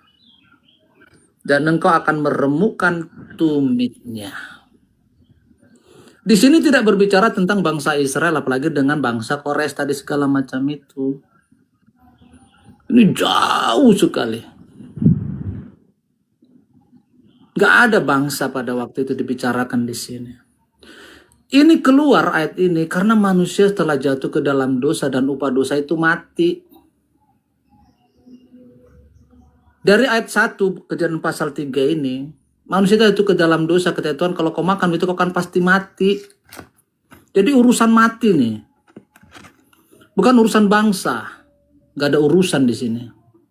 Karena upah dosa adalah maut, kematian. Tuhan mau supaya umat manusia itu hidup. Lalu Tuhan berinisiatif untuk menyelamatkan manusia, mengampuni dosa manusia dari segala dosa dan kesalahannya, karena upah dosa itu kematian. Lalu Tuhan memberikan janji yang kekal ini, Kejadian 3 ayat 15, yang akan meremukkan kepala iblis itu. Lalu dicari siapa ini orangnya.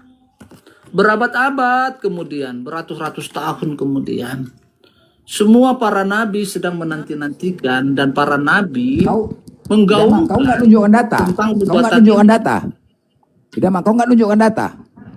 Nah, salah satunya di dalam Yesaya pasal 7 ayat 14. Ada nabi Kau nggak Yesaya. nampilkan data kan? Mulai Ya, ini lagi. Kau datanya dibesarin Bangku. Ya ngapain Mulai. dibesarin kalau nggak nampilkan data kau? Apa? Kupikir nampilkan data minta dibesarin.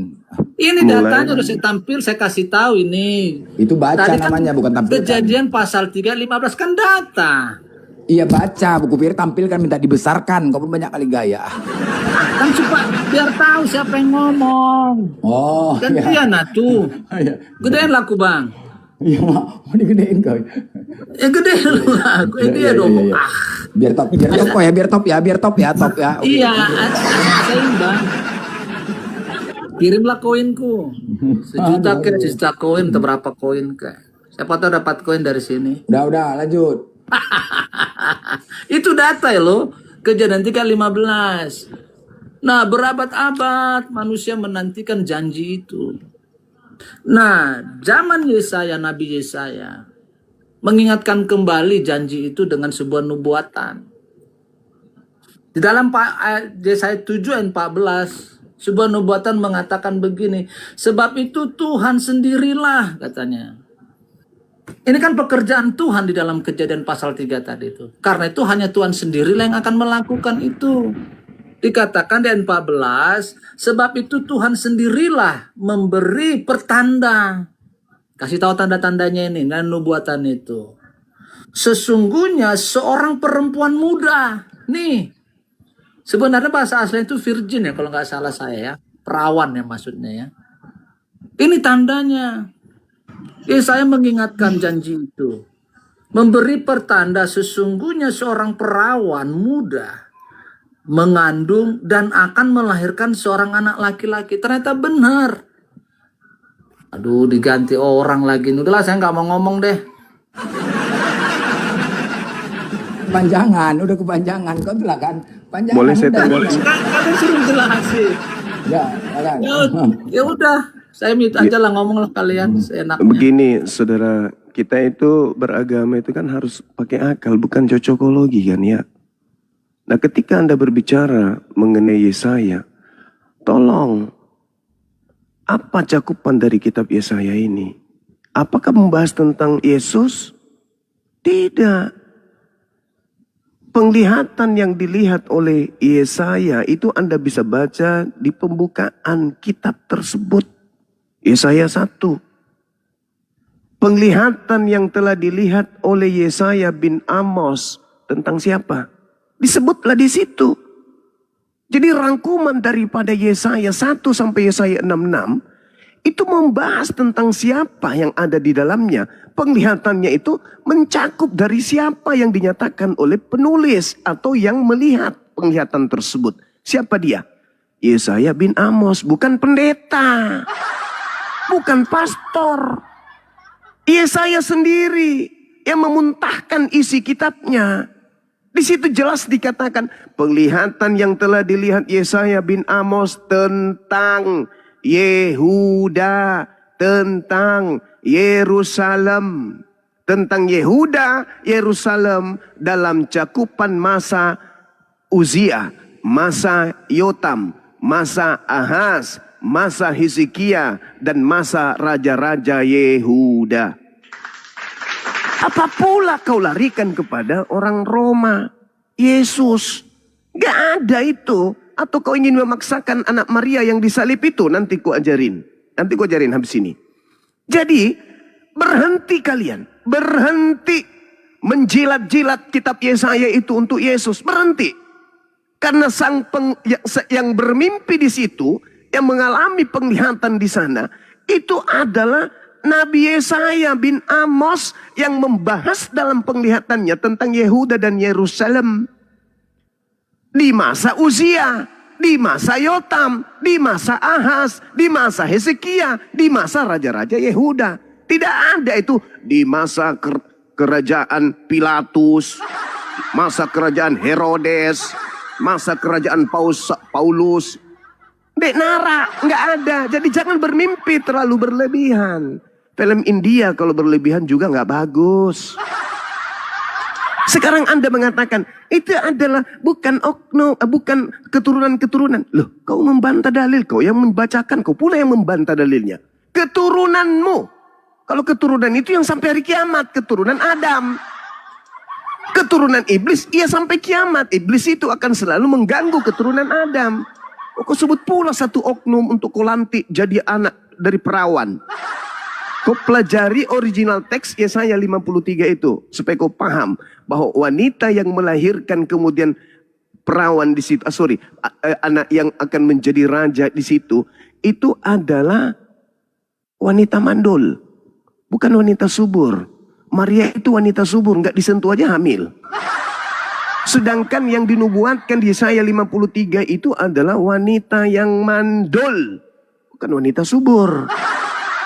Jadi jangan kau ngadi-ngadi. Nah sekarang saya tunjukkan pemahaman Anda itu sangat keliru. Ketika Anda mengatakan Yesus sudah dinubuatkan di Yesaya. Kira-kira yang paham kitab Yesaya, ahli Taurat, orang Farisi, ahli agama, imam kepala, mahkamah agamanya orang Yahudi, atau Karisteng, Paulus. Dan setelahnya siapa yang paham kira-kira kitab Yesaya ini? Yang paham kitab Yesaya itu imam kepala, mahkamah agama, orang Farisi. Ada nggak mereka ingin menyalib Yesus karena ada nubuatan di Yesaya 53? Teman-teman, orang-orang Yahudi, berkumpul yuk. Kita panggil kemudian orang Farisi. Kita hadirkan mahkamah agama. Kita hadirkan imam-imam kepala. Kita hadirkan kemudian imam besar. Hadirkan mereka. Tibalah saatnya Yesaya 53 ini kita laksanakan. Sudah turunlah Mesias, Kristus Yesus. Harus digenapi segera ini, karena ini sudah dinubuatkan. Adakah seperti itu? Tidak. Coba saya bacakan nih. Dalam Yesaya 11, nomor 45 sampai nomor 57. Banyak di antara orang Yahudi yang datang melawat Maria dan menyaksikan sendiri apa yang dibuat oleh Yesus. Sehingga mereka percaya kepada Yesus. Tetapi ada yang pergi kepada orang-orang Farisi dan menceritakan kepada orang Farisi apa yang telah diperbuat Yesus itu. Lalu imam-imam kepala dan orang-orang Farisi memanggil mahkamah agama untuk berkumpul. Dan mereka berkata, apa yang harus kita buat? Sebab Yesus ini membuat banyak mukjizat. Apabila kita biarkan Yesus, maka semua orang akan percaya kepada Yesus. Dan orang-orang akan datang, yaitu orang Roma akan datang dan akan merampas tempat suci kita serta bangsa kita. Jika kita membiarkan Yesus untuk bermukjizat.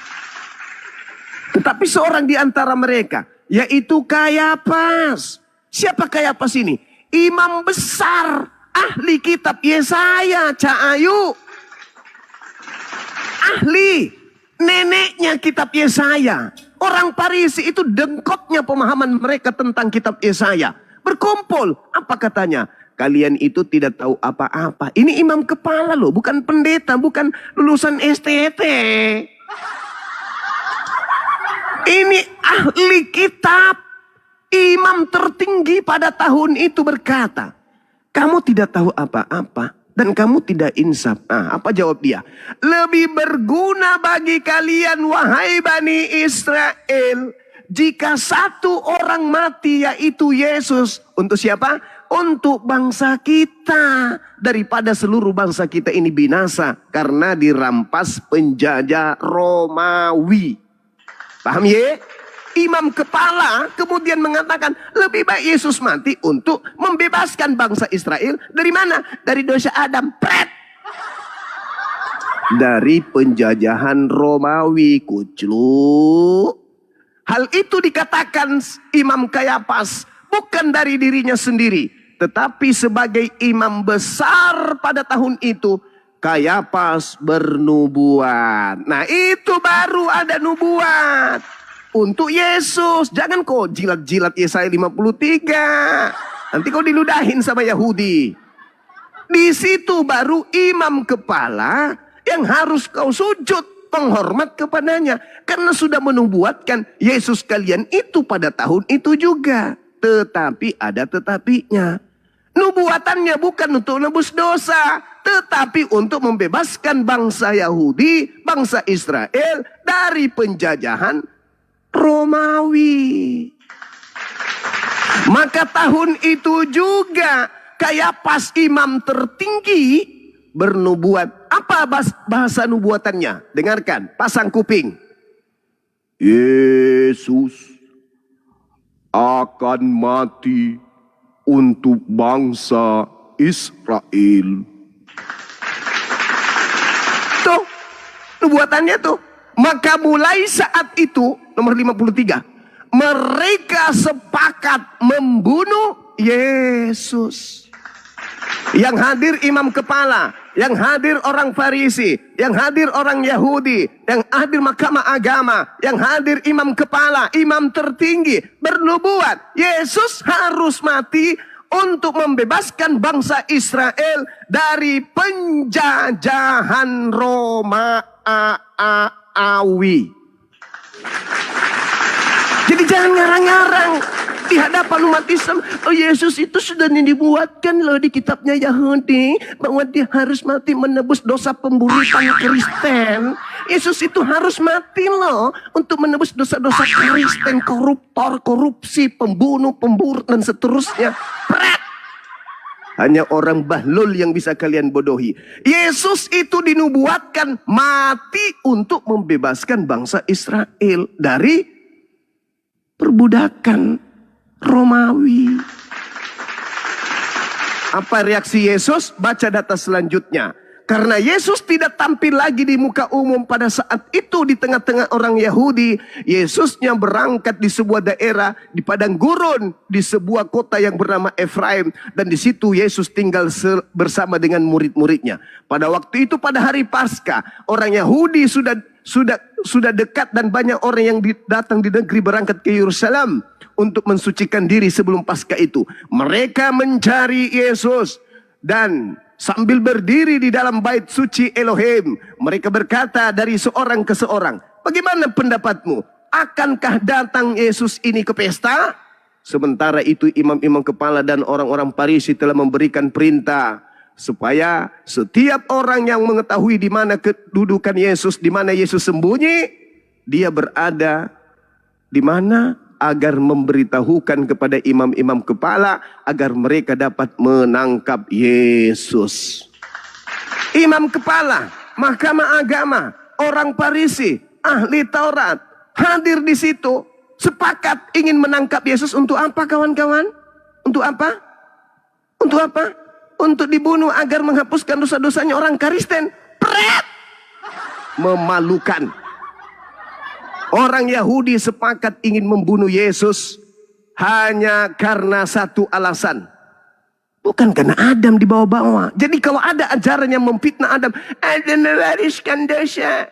Adam mewariskan dosa kepada keturunannya. Maka harus ada kemudian keturunannya yang lahir dari seorang perawan untuk menghancurkan iblis. Fitnah kepada Adam, cerminan bahwa orang ini adalah keturunan iblis. Minimal yang ada di dalam dirinya adalah iblis. Barang siapa yang memfitnah Adam alaihissalam bahwa Adam telah dikutuk, keturunannya juga dikutuk, lalu kemudian melantik Kristus untuk menebus kutukan itu, maka sesungguhnya saya Bang Suma bersumpah orang itu kerasukan iblis. Karena kenapa? Tidak ada dalil baik dalam Al-Quran. Fatalaqqa Adamu min Rabbih kalimatin fataba alaih. Innahu huwat tawwabur rahim. Kita baca kitab Kejadian 3. Tak ada satupun dalil, baik itu dalam original teksnya maupun dalam terjemahan sampai muntah. Tidak ada dalilnya Nabi Adam alaihissalam itu dikutuk oleh Elohim pencipta langit dan bumi. Enggak ada. Lalu dari mana fitnahan ini berasal? Dari keturunan iblis. Coba. Kalau Yesus Kristus itu mati menebus dosa, maka yang disebut dosa yang ditebusnya dosanya iblis. Maka iblis bukannya kemudian masuk neraka, ia masuk surga iblisnya. Kenapa? Dosanya sudah ditebus di atas salib. Aneh aja ini, aneh. Jadi sekali lagi saudaraku, Yohanes 11 nomor 45 sampai nomor 57, cerminan keadaan di TKP. Ahli Torah, imam kepala mahkamah agama sepakat ingin membunuh Yesus semata-mata untuk membebaskan bangsa mereka dari penjajahan Romawi. Bukan embel-embel ajaran Kristen, karena dia sudah dinubuatkan, karena dia ingin menebus dosa. Pret, prat, pret. Jangan kau ajarkan ajaran itu di depan umum, cukup di gereja. Karena umat Islam lebih paham Bible daripada kalian. Saya kira cukup.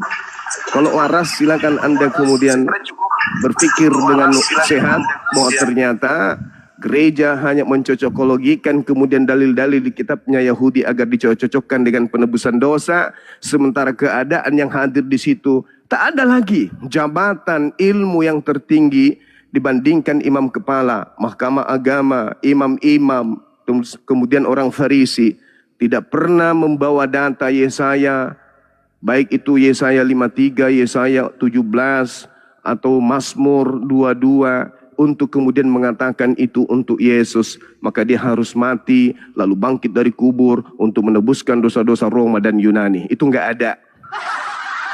Yang ada di TKP adalah orang-orang ini sepakat membunuh Yesus. Tak ada sedikit pun tendensi karena dosa waris. Tak ada sedikit pun tendensi karena fitnah kepada Adam mewariskan dosa. Itu tak ada. Makanya mereka sepakat apa? Kita lihat apa yang tertulis di dalam Markus 14 nomor 1. Mereka melakukan tipu muslihat untuk menyalib Yesus. Kita baca Matius 26 nomor 4. Mereka melakukan kesaksian palsu untuk menyalibkan Yesus. Kita baca Matius 26 nomor 59. Mereka bersepakat untuk melakukan penipuan, kebohongan, tipu muslihat, kesaksian palsu untuk membunuh Yesus. Dan kita baca Matius 27 nomor 18. Ternyata Pilatus sang gubernur Roma mengatakan bahwa orang-orang Yahudi seluruhnya menyerahkan Yesus untuk disalib karena dengki. Pertanyaan saya, kalau Anda mengimani Yesus itu orang suci, Yesus itu orang yang dikasihi, kepadanya Tuhan berkenan, pantaskah kemudian kesaksian palsu, tipu muslihat? Yohanes 13 nomor 2, iblis merasuki Yudas agar berkhianat kepada Yesus, agar Yesus diserahkan kepada imam-imam untuk dibunuh. Pantaskah kemudian kesaksian palsu? Pantaskah kemudian tipu muslihat? Pantaskah kemudian iblis membunuh dan menyalibkan Yesus orang suci itu? Pantas tidak? Pantas tidak? Pantaskah kalian mengatakan kami memiliki Tuhan yang keluar dari kubur akibat dari upaya iblis merasuki Yudas? Pantaskah kalian berkata kami punya Tuhan bangkit dari kubur akibat dari kesaksian palsu dan tipu muslihat yang dilakukan oleh orang-orang Yahudi? Maka kami memiliki Tuhan yang sudah dibunuh oleh mereka atas tipu daya dan tipu muslihat mereka. Pantas? Pantas kalian mengatakan kalian juru selamat, agama selamat? Pantas gitu? Sedangkan Yesus disalibkan hasil upaya kesaksian palsu, tipu muslihat dan kerasukan setannya Yudas. Hah? Pantas? Nehi merica gatum berjahe. Yang hak itu hak, yang batil adalah batil. Jangan pernah kau bawa ajaran agamamu di depan umum untuk berdebat dengan umat Islam, apalagi di depan orang Yahudi. Jangan mempermalukan Kristen awam. Jangan, apalagi tanpa ilmu. Jadi saya kesimpulkan, tidak ada Adam dikutuk oleh Elohim, tidak ada Adam mewariskan kutukan kepada Elohim. Apa yang diterangkan ayat suci Al-Quranul Karim? Iblis hanya menggoda orang-orang yang tidak ingin kemudian masuk surga.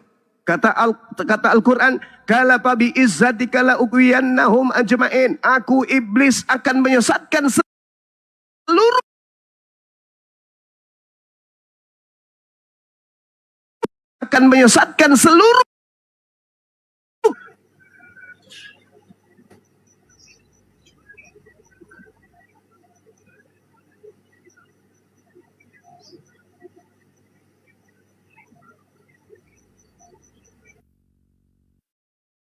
Elohim, pencipta langit dan bumi, akan menghancurkan iblis dan keturunannya. Siapapun itu. Begitu juga umat Islam yang imannya kuat akan menghancurkan iblis dan keturunannya. A'udzubillahi minasyaitonirrajim. Kami berlindung kepada Allah dari godaan setan yang terkutuk. Di Islam yang terkutuk itu adalah iblis. Di Yahudi yang terkutuk itu adalah iblis. Di Kristen yang terkutuk itu adalah Tuhannya Kristen. Ini agak aneh. Ini agak aneh. Kisah para Rasul menjelaskan itu. Lalu kemudian di dalam Galatia 3 nomor 13. Kristus telah menebus Kristen dari kutuk hukum Taurat dengan jalan menjadi kutuk. Karena Kristen, sebab ada tertulis, terkutuklah orang yang digantung di atas tiang salib. Sekali lagi, di Yahudi dan di Islam yang terkutuk itu adalah iblis, di Kristen yang terkutuk itu adalah yang digantung di atas tiang salib. Dan apesnya, itu Tuhannya Kristen. Maka pantaslah Al-Quran mengatakan, wa iyyadu'una illa syaitanan marida. Sesungguhnya sembahan mereka, Tuhan mereka adalah iblis yang terkutuk. Maka jangan salah kalau umat Islam selalu mengatakan bukan manusia suci yang disalib, tapi manusia terkutuk yang disalib. Saya kira begitu dari saya sebagai vitamin pagi di hari Senin ini. Mudah-mudahan bisa tercerahkan. Dilanjutkan yang lain. Makasih. Ya, Oke, selamat pagi Bang Blender. Pagi. Boleh saya narasi? Silakan tanggapin. Oke. Ini menarik Bang Zuma ini. Dikatakan di Alkitab tidak ada satupun yang dikatakan Adam itu tidak ditegur oleh Allah itu. Benar nggak kata pernyataan Bang Zuma? Benar nggak katanya Bang Blender? Dikutuk. Oke, dikutuk oleh Allah. Ada datanya. Ada datanya sama saya. Dalam Kejadian 2 ayat 16 sampai 17. Kenapa? Kenapa ada melanggar itu? Ayo, kamu bilang tidak ada. Buktinya ada. Di mana Elohim Ya, mengutuk coba Adam? buka Kejadian 2 ayat 16 sampai 17. Coba buka, baca. Oke. Ya, baca. Ya silakan Anda yang bawa data. Ya, baca. Lah, Anda yang baca. Anda yang bawa data. Oh ya, baca. Oh ya, Ya, baca, Bisa silakan. baca ya. Bisa Ya. baca ya. Saya baca ya. Anda bilang tadi statement, Adam itu tidak dikutuk oleh Allah, ya. Iya, mana Oke. tunjukkan. Oke ya, saya tunjukkan, saya bacakan aja saja. Tenang, jangan kejang-kejang, ya. Yang kejang siapa? Jangan kejang-kejang ya. Yang kejang siapa? Oke, jangan kejang-kejang, Subro. Yang kejang Jangan siapa? kejang-kejang, jangan kejang-kejang ya. Lalu Tuhan Allah memberi perintah ini kepada semua kepada manusia. Tenang, Oke. lihat. Semua dalam taman ini boleh kamu makan buahnya dengan bebas, tetapi buah pengetahuan yang baik dan jahat itu janganlah kau makan, sebab pada hari itulah engkau memakannya pasti engkau mati. Keder, selamat datang di kebenaran. Sebab kenapa Allah mengutuk Adam? Karena apa? Mana? Karena Ayat dia kutukannya mana? melanggar perintah- Ayat kutukannya perintah mana? Allah. Ayat kutukannya Pertanyaan mana? saya kepada Bang Juma, Jangan gila permane. yang Mana disembah oleh datanya? yang disembah Mana oleh datanya? umat Islam siapa? Siapa yang disembah? Mana dalilnya? Jawab. Mana Jawab. dalilnya? Mana Apa? dalilnya Adam dikutuk? Dalilnya Adam Kejadian 2 dikutuk. ayat 16 sampai Di situ tidak dikutuk 17. itu. Ayo Enggak. baca. Tidak ada. Baca di bro, situ. nehi. Tidak. Kamu bilang tidak ada kan? Kenapa kamu menipu? Menipu Mana? umat. Saya Menipu bacakan kalau umat. gitu. Dia Saya menipu bacakan. umat. Dia menipu. Lalu Tuhan Elohim memberi perintah kepada Adam, semua pohon dalam taman ini boleh kau makan buahnya dengan bebas, tetapi pohon pengetahuan tentang yang baik dan yang jahat itu jangan kau makan buahnya, sebab pada hari engkau memakannya pastilah engkau mati. Mana kutukannya mana? Mana kutukannya? Kutukannya mana? Kematian. Di dalam Kejadian 6 nomor 3 berfirmanlah Elohim, rohku tidak akan selama-lamanya tinggal di dalam manusia. Karena manusia itu adalah daging. Tetapi umurnya akan 120 tahun saja. Pertanyaannya, Adam di Gan Eden itu daging atau bukan? Daging. Ternyata Tuhan sudah merencanakan. Itu adalah rencana. Itu skenario Allah yang Maha mengetahui. Bahwasanya dengan Adam memakan buah pengetahuan, itulah bukti bahwa ciptaan pencipta itu sempurna. Andai saja Adam alaihi salam dicipta oleh Allah, datang iblis menggodanya dan dia tidak goyah, sedikit pun dia tidak bergeming, maka ciptaan Allah berupa manusia itu belum sempurna. Belum. Adam dicipta oleh Allah, tetapi dia seperti batu, digoda oleh iblis, tak ada pengaruh apa-apa. Berarti ciptaan ini belum sempurna. Justru karena Adam itu tergoda, itulah bukti bahwa Allah menciptakan manusia makhluk sempurna. Karena bisa menjadi jahat, bisa menjadi baik. Fa'alhamaha fujuraha wa taqwaha. Manusia dicipta dengan dua potensi. Bisa menjadi jahat, bisa menjadi bertakwa kepada pencipta langit dan bumi. Bukan berarti dia jatuh ke dalam keadaan itu lantas dikatakan dia dikutuk. Tidak. Al-Quran mensucikan beliau. Walakad ahidna ila Adam min qablu panasiya walam najid lahu azma. Sungguh telah aku perintahkan Adam dahulu agar tidak mendekati pohon keabadian. Tetapi dia lupa. Dan aku tidak mendapati padanya tekad yang kuat untuk melakukan perintah saya. Artinya dalam Al-Quran, Adam itu lupa, lalai. Walakad ahidna ila Adam min qablu panasiya walam najid lahu azman. Sungguh telah aku perintahkan Adam dahulu agar tidak mendekati pohon keabadian. Tetapi dia lupa. Dan aku tidak mendapati padanya tekad yang kuat untuk menjauhi laranganku itu. Artinya dia lupa. Makanya Allah menerima tobatnya. Fatalaqqa Adam min rabbih kalimatin fataba alaih innahu huwat tawwabur rahim. Sesungguhnya kita keturunan Adam ini adalah lahir dalam keadaan suci, tidak membawa dosa dari kakek kita Adam, sebab kakek kita Adam alaihi salam adalah manusia suci yang juga disucikan oleh Tuhannya, bukan manusia yang berdosa apalagi meneruskan atau mewariskan dosa kepada keturunannya. Berterima kasihlah kepada Adam wahai manusia-manusia cupu, sebab andai saja Nabi Adam alaihi salam tidak makan buah ilmu pengetahuan baik dan jahat, maka kalian akan hidup seperti monyet hari ini. Kalian tidak tahu mana yang baik, mana yang buruk, sama seperti kera. Untung Nabi Adam memakan buah itu sehingga kita memiliki kecerdasan sampai kita kemudian bisa menjadi pemimpin dan menaklukkan bumi ini.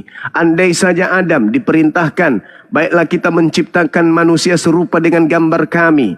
Lalu kemudian setelah serupa dengan gambar kami untuk menjadi pemimpin, baik terhadap apa yang ada di laut, di udara dan di daratan. Lalu dia turun tanpa mengetahui baik dan jahat, turun ke bumi. Apa yang terjadi? Apa yang terjadi? Adam turun ke bumi, bisa nggak memimpin yang ada di laut? Bisa nggak dia menerbangkan pesawat terbang keturunannya kalau Adam sendiri tidak tahu baik dan buruk? Bisa nggak? Adam akan seperti manusia purba sampai selama-lamanya. Tidak bisa berkarya, hanya bisa membuat keturunan, tapi dia tidak tahu baik dan jahat. Oleh karena itu, Adam tidak bisa dihukum. Kenapa Adam tidak bisa dihukum? Karena dia belum makan buah pengetahuan baik dan jahat. Sekarang anak bayi apakah tahu baik dan jahat? Tidak tahu. Lalu kemudian diberi perintah kepada anak bayi ini. Wahai bayi, jangankan menyahut, mengerti pun tidak. Jangan kau bergerak dari tempat pembaringanmu yo. Karena kapan kamu bergerak, kau akan jatuh dari tempat tidur. Si bayi ini kemudian bergerak, jatuh dia, benjol palanya. Si ibu kemudian menonjok anaknya. Kau, udah aku bilang jangan kau bergerak kemana-mana. Jatuhlah kau, dipijak, dicubit pahanya, direbuslah anaknya itu.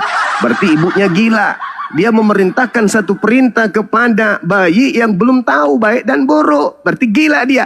Apakah itu berlaku bagi Tuhan? Tidak. Orang waras aja tidak berlaku, apalagi pencipta langit dan bumi. Jadi itu hanya sekedar skenario aja. Apa buktinya skenario? Baca Kejadian 1 nomor 26. Hendak kepada siapa Adam dicipta? Ke Ganbi Eden atau ke bumi?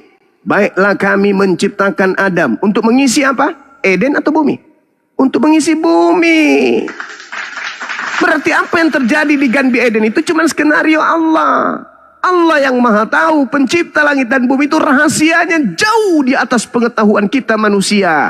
Kita hanya sebatas mengetahui apa yang diwahyukan. Kita nggak tahu apa yang ada pada hakikat Allah itu sendiri. Maka dalam Al-Quran, Nabi Adam itu wa isqala rabbuka lil malaikati inni ja'ilun fil ardi khalifah. Al-Quran mengatakan Allah hendak menciptakan seorang manusia di bumi. Bible, Alkitab, kitabnya Yahudi jelas mengatakan Allah hendak menciptakan Adam untuk menempati bumi. Al-Quran untuk bumi, di Bible kitabnya saudara Yahudi juga di bumi, di kitab Tanakh maksud saya, di bumi. Lah, orang Kristen maunya Adam itu dicipta dan menetap di Ganbi Eden. Itu namanya longor, L-O-N-G-O-R, longor. Lawang Adam dicipta untuk mana? Ganbi Eden atau di bumi? Ya di bumi. Berarti itu cuma skenario aja untuk mengetahui bahwa Adam itu makhluk sempurna. Dia memiliki kehendak free will, kehendak bebas. Bisa dia sesat, bisa dia bertakwa takut kepada Tuhannya. Maka dia bertobat. Kalau di Al-Quran, selain beliau bertobat, dia juga melakukan itu karena lalai, lupa. Tak ada hukuman bagi orang yang lupa, nggak ada. Kenapa kau ini? Saya lupa Pak. Oh iya, kau dimaafkan. Adam lupa, maka dimaafkan oleh Allah. Yang aneh kalian ini, Kejadian 3 yang dikutuk di situ tak ada Adam alaihissalam, tak ada. Tak ada dikutuk Adam itu, nggak ada. Keadaan wanita melahirkan sakit, susah payah mencari nafkah, itu keadaan bumi.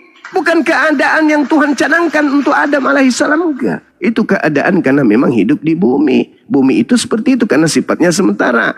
Kejadian 6 nomor 3. Manusia yang aku ciptakan memang hidupnya hanya sampai 120 tahun saja karena dia terbuat dari daging. Nah, itu sudah ditentukan tuh. Adam daging nggak ketika di Ganbi Eden? Daging. Apa kata Tuhan? Ya hidupnya sebatas itu. Adapun perintah, jangan kau makan sebab kau makan hari ini kau mati. Mati nggak Adam? Tidak mati, dia tetap hidup. Itu cuma skenario Allah, skenario Tuhan pencipta langit dan bumi. Kalian aja yang pici. Demi apa? Demi menjual makhluk yang keluar dari kubur. Iya kan? Iya kan? Benar kan? Jujur? Jujur? Iya kan? Iya kan? Iya, kau tampik semua dalil demi kau menuhankan bisikan Kristus yang datang kepada kalian.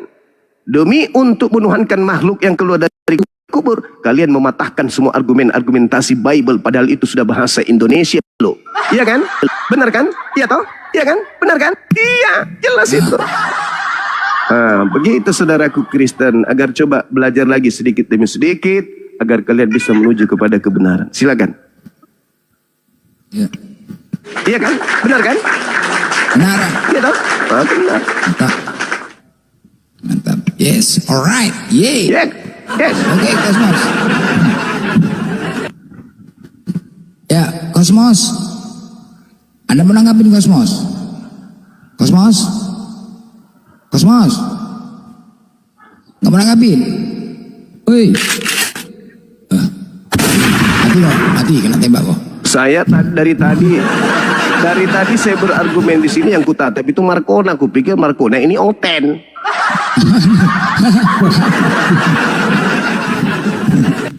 Rupa-rupanya dirimu rupanya Marcona. Ya, agak monitor. Agak.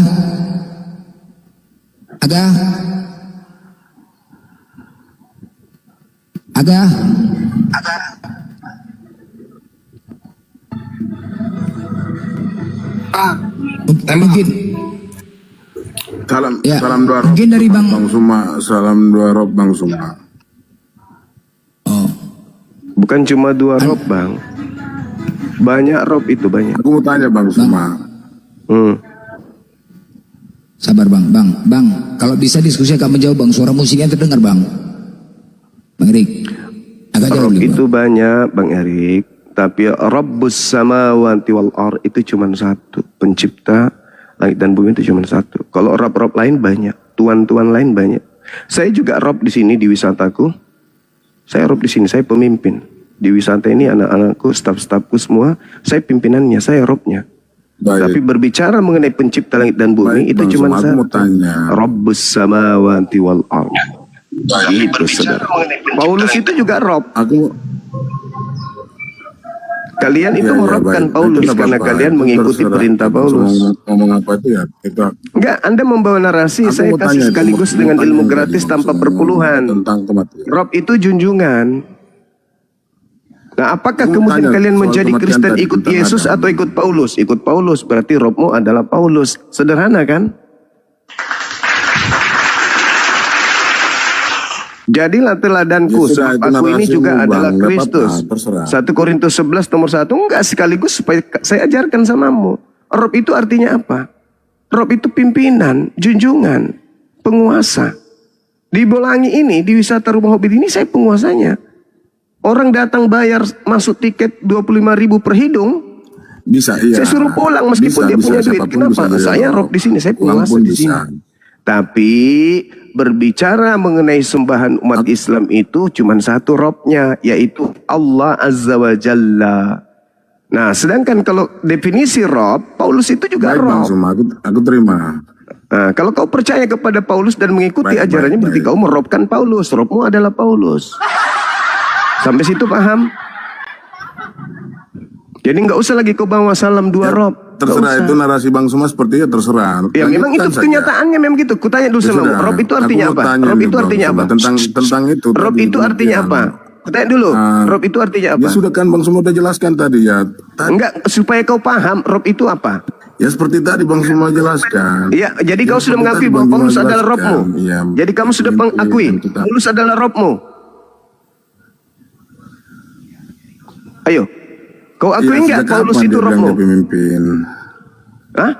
Hei, Sejak kapan Paulus bilang hei, 13 kitab Paulus itu kamu tidak imani?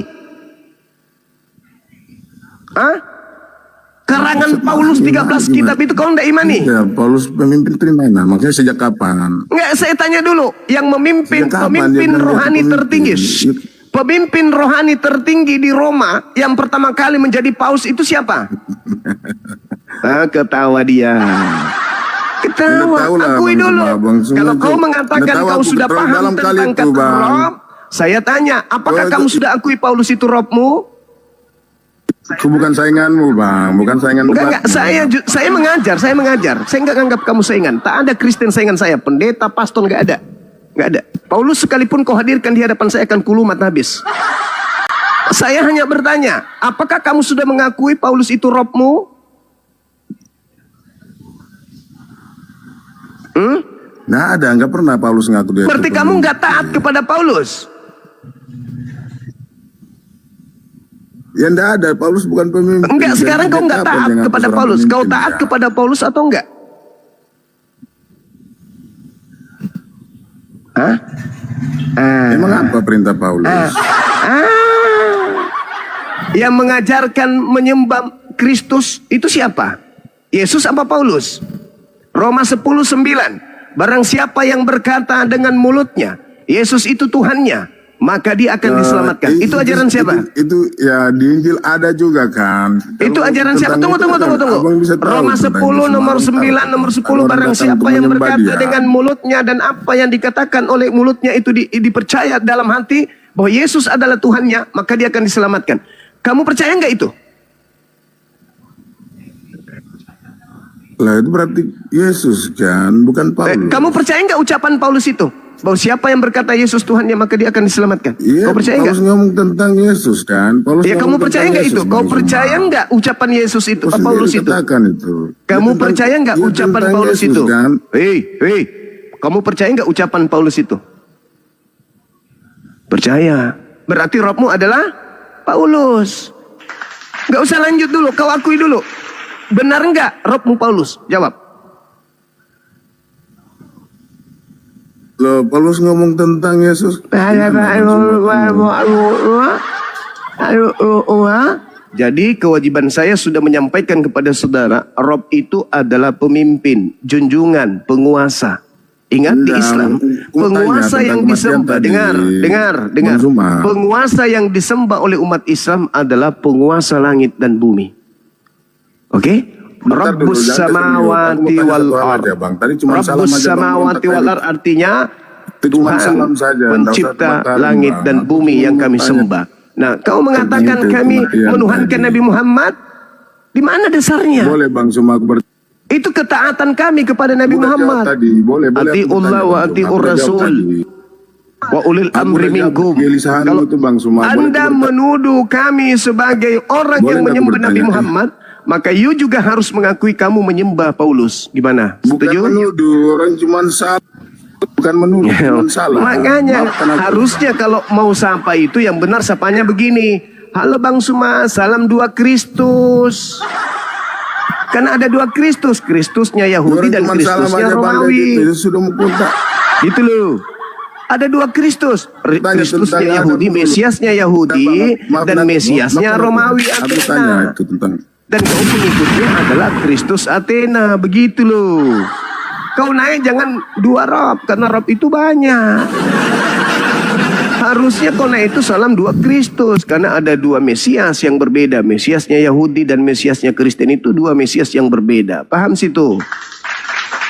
Nah, kau cebok dulu pakai air 1 sendok, habis itu gosok pantatmu, Anda semua pakai ampas kelapa. Jangan kau naik tujuan menghina, menghujat. Ini komal Islam, komal edukasi. Kau naik tujuanmu menghujat, kau yang kena. Di sini ada Yahudi, di sini ada Islam. Kau naik sebagai agama yang datang dari Roma Yunani, ya babak belur lah kau. Belum lagi kau naik salam 2 Rob loh. Apa maksud lo? Paulus itu Robmu. Kau ibadah minggu karena Paulus. Kolose 2 nomor 16. Kau makan babi karena Paulus. Kolose 2 nomor 16. Apalagi kau nyembah Yesus karena Paulus. Roma 14 nomor 9. Apalagi semua yang kau lakukan itu karena Robmu Paulus. Makanya Yesus mengatakan iblislah yang menjadi Robmu. Dan kamu mau melakukan keinginan-keinginan Robmu itu. Atas keinginan siapa kalian menyembah Yesus? Atas keinginan siapa kalian makan babi? Atas keinginan siapa kalian tidak bersunat? Atas keinginan siapa kalian ibadah minggu? Telan itu baik-baik. Begitu kawan. Jadi kalau kau naik, sekali lagi saya ingatkan, Kristen kalau naik silakan katakan salam 2 Kristus. Gitu kawan. Silakan. Hati-hati Klenten, ada sniper sini tuang tembak, jedor katanya kena, ya kan? Sniper. Jadi Erik, Anda kan minta naik lagi, oke? Artinya tadi ketika kau mengatam Rob itu, kau sepakat enggak? Itu dulu ya. Kau harus menyepakatin. Jadi ke depan kau jangan lagi ngomong Rob ya. Kalau kamu memang naik, kamu diskusi. Kalau enggak, selesai. Ya Tribrata. Putar. Tribrata.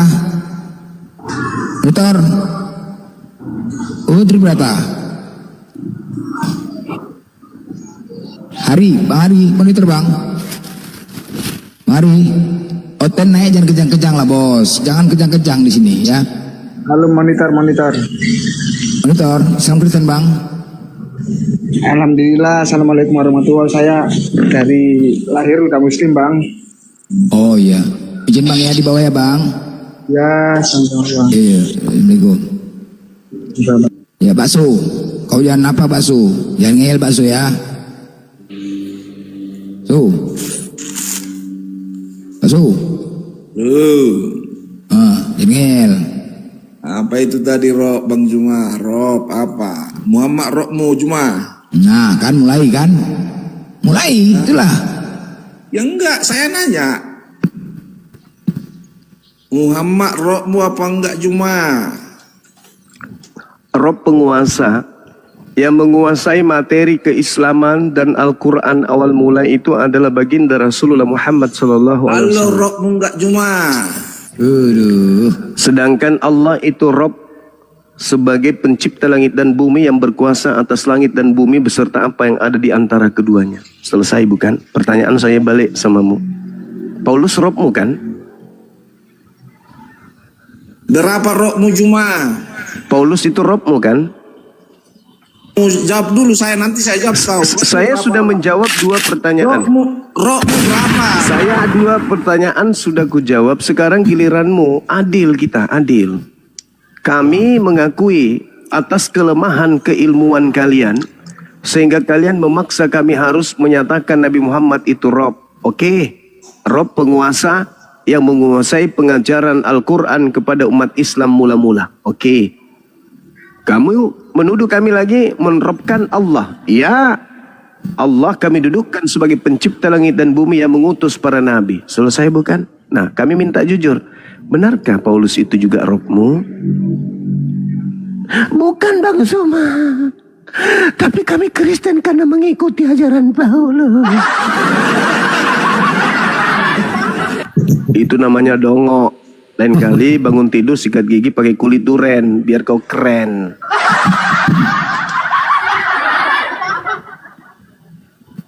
Ya, Bang legal. Ya, Betul, Bang. ya. Salam semuanya. Islam Kristen, Bang. Ya, Kristen, Bang. Ya. Oke, Jadi saya mau nanya ini Bang Zuma ya, atau ke semuanya aja. Terkait dengan Nabi Muhammad. Nabi Muhammad itu apa? Tidak bisa tulis dan baca ya. Nah, cuman begini, yang saya pertanyakan begini Bang Zuma. Bagaimana mengidentifikasi bahwa Nabi Muhammad tuh murni tidak bisa baca tulis dan kitab? Karena kok semua yang ada di Al-Quran, bukan semua sih, beberapa lah. Tapi itu hampir sama yang ada di Taurat dan di Injil. Dan kebetulannya lagi, Siti Khadijah itu kan ahli kitab ya, termasuk ya Siti Khadijah itu. Nah, itu ada kemungkinan nggak Nabi Muhammad itu mempelajari agama-agama yang dulu sebelumnya, dari Taurat dan Injil gitu, dari orang-orang terdekatnya, dari orang-orang yang mengerti gitu loh. Apa bukti selain hadis, tapi ya ada bukti otentik nggak selain hadis dan Al-Quran mungkin ya, kalau Nabi Muhammad tuh benar-benar tidak bisa membaca dan tidak bisa menulis, Bang Zuma, ada nggak? Oke, baik. Al-Quranul Karim menjelaskan kepada kami, Bismillah, Qul nazzalahu ruhul qudusi min rabbika bil haqqa. Roh Kudus menurunkan Al-Quran dari Tuhanmu dengan hak, dengan kebenaran. Menurut saudara, Tuhan itu ada nggak? Ada. Maha mengetahui nggak? Maha mengetahui. Maha melihat nggak? Maha melihat. Maha menyaksikan nggak? Maha menyaksikan. Hakikat yang maha melihat, maha mengetahui, maha mendengar, maha menyaksikan ini mengutus Roh Kudus kepada baginda Rasulullah Muhammad SAW untuk mewahyukan apa yang pernah terjadi sebelum Nabi Muhammad. Kira-kira bisa diragukan nggak informasinya itu? Kalau yang memberitakan ini dari pencipta yang maha menyaksikan. Ada nggak kemudian dibutuhkan penelitian, penyelidikan, kesaksian-kesaksian orang-orang? Ada nggak, Bang? Seperti Nabi Musa, sabar. Seperti Nabi Musa alaihissalam, Yahudi, Kristen, Islam percaya Nabi Musa alaihissalam menerima wahyu di Bukit Sinai. Adakah kita pernah bertanya, siapa saksinya? Siapa yang melihat malaikat datang kepada Nabi Musa? Siapa yang melihat kemudian Elohim kepada Musa datang membawa loh batu ini? Siapa? Adakah pernah kita bertanya seperti itu? Tidak. Serta-merta kita percaya. Kenapa? Karena yang datang itu adalah sang kebenaran kepada Nabi Musa alaihissalam. Kenapa hal ini Anda ragukan kepada Al-Quran? Sedangkan Nabi Muhammad gini, Bang Zuma, bukan keturunan nabi-nabi seperti yang terjadi di tradisi Yudaism. Dia tidak pernah membaca Torah. Dia tidak pernah membaca Injil. Dia tidak tahu bahasa Ibrani. Dia tidak mengerti bahasa Aramaik. Dia buta terhadap bahasa Yunani. Lalu kenapa dia bisa kemudian menjelaskan uraian 1400 tahun silam tidak pernah berubah setitik pun? Siapa beliau ini?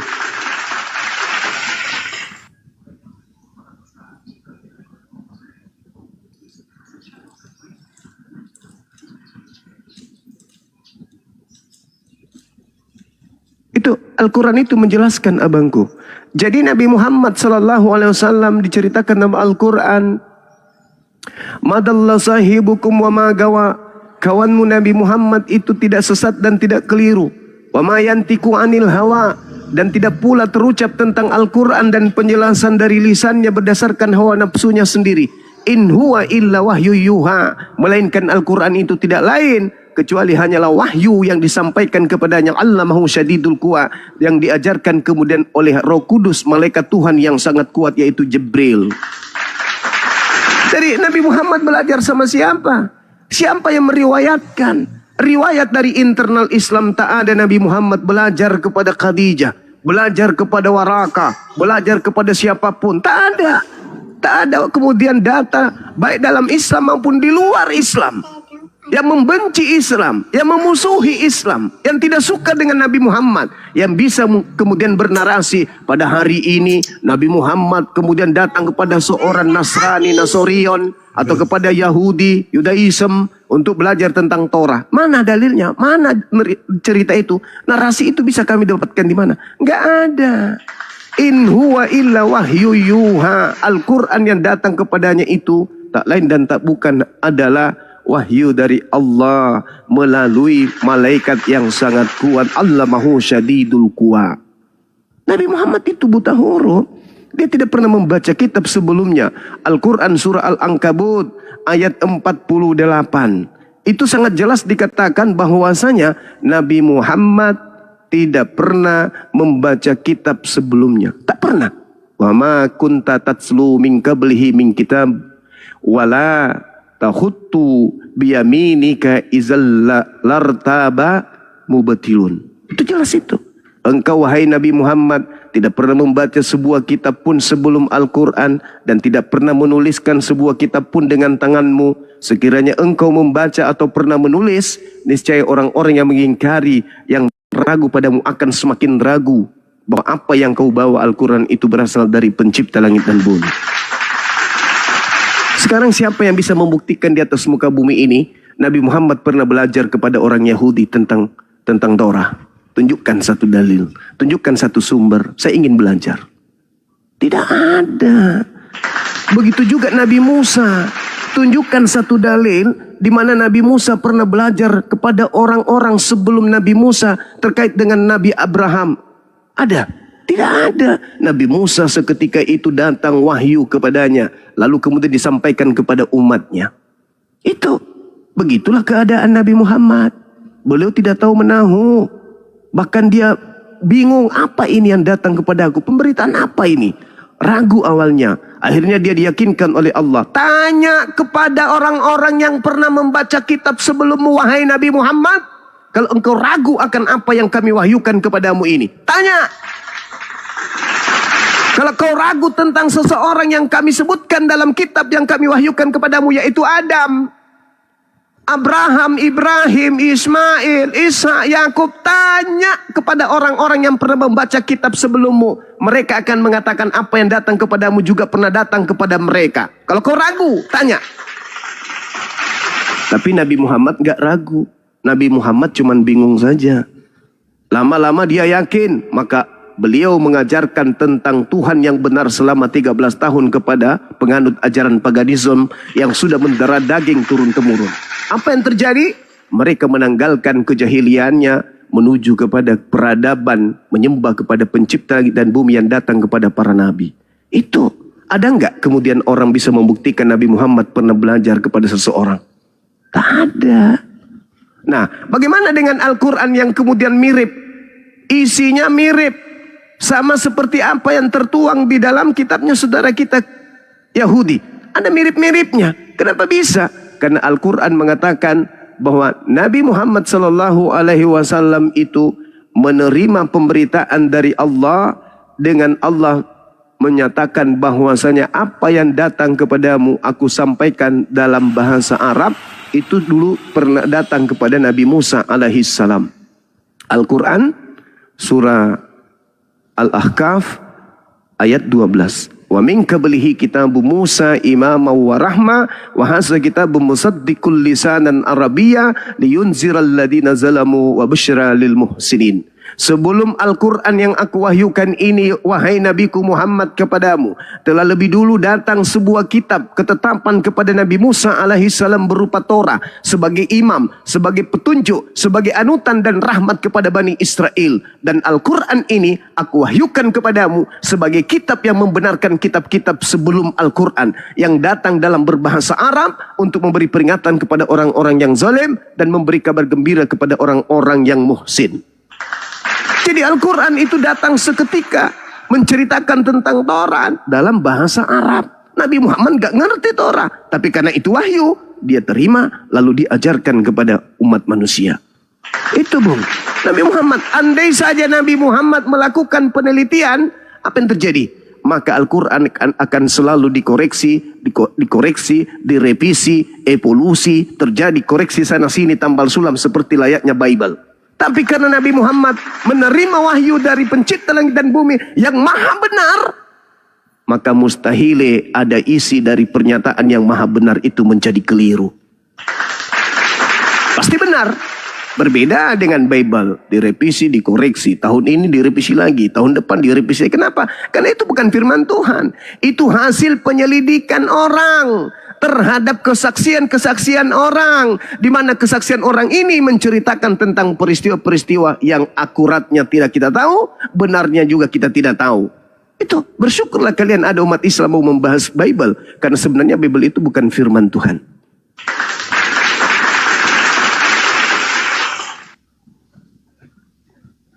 Yang firman Tuhan itu Taurat.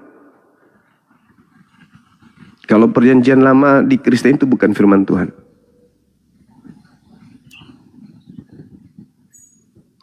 Gitu saudara. Ya. Tapi ada gini nggak Bang Zuma? Ada kemungkinan nggak walaupun Nabi Muhammad itu tidak bisa membaca dan menulis, itu beliau kan bisa mendengarkan dan bisa memasuki alam pikirannya terhadap kisah-kisah sebelum-sebelumnya gitu. Nah, itu ada kemungkinan nggak Nabi Muhammad itu bisa menceritakan itu dari kisah-kisah saja, dari kisah-kisah sebelumnya. Jadi bukan dengan membaca dan menulis. Ya sama lah kayak kita. Segitu banyak, bagaimana caranya sebegitu banyak loh? Iya, itu kan bisa ditulis langsung kan, makanya dimintain untuk ditulis langsung dengan menerapkan itu semua. Gitu loh. Ada kemungkinan gitu nggak? Karena gini, kalau memang dalilnya itu memang beliau nggak pernah membaca dan nggak bisa menulis, tetapi orang kan bisa menerima, walaupun orang nggak bisa membaca, bisa menerima cerita dari seseorang dan memasuki ke alam pikirannya dan menuliskan itu, meminta orang lain untuk menuliskan itu ya, karena beliau kan nggak bisa menulis. Ada kemungkinan gitu nggak Bang Zuma? Karena mirip banget loh antara Taurat terus masuk ke Injil sama Al-Quran. Itu yang menjadi keraguan orang-orang teman-teman mungkin ya, yang pada saat itu loh kok bisa hampir sama dengan kitab sebelumnya, jangan-jangan ngarang ini Al-Quran ini. Nah kan ada dan Al-Quran sendiri kan, kalau cerita-cerita itu tuh jangan ngarang nih Muhammad kok bisa sama kayak gitu.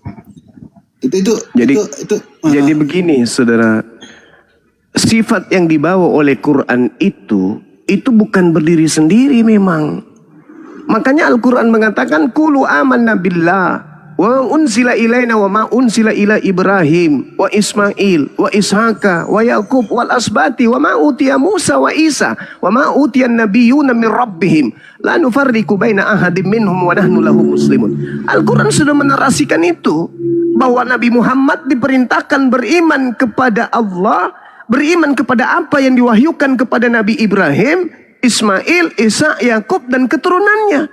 Jadi kalau ada kesamaan, ya kan sudah dinyatakan oleh Al-Quran. Beriman kepada apa yang diturunkan kepada Nabi Ibrahim dan keturunannya.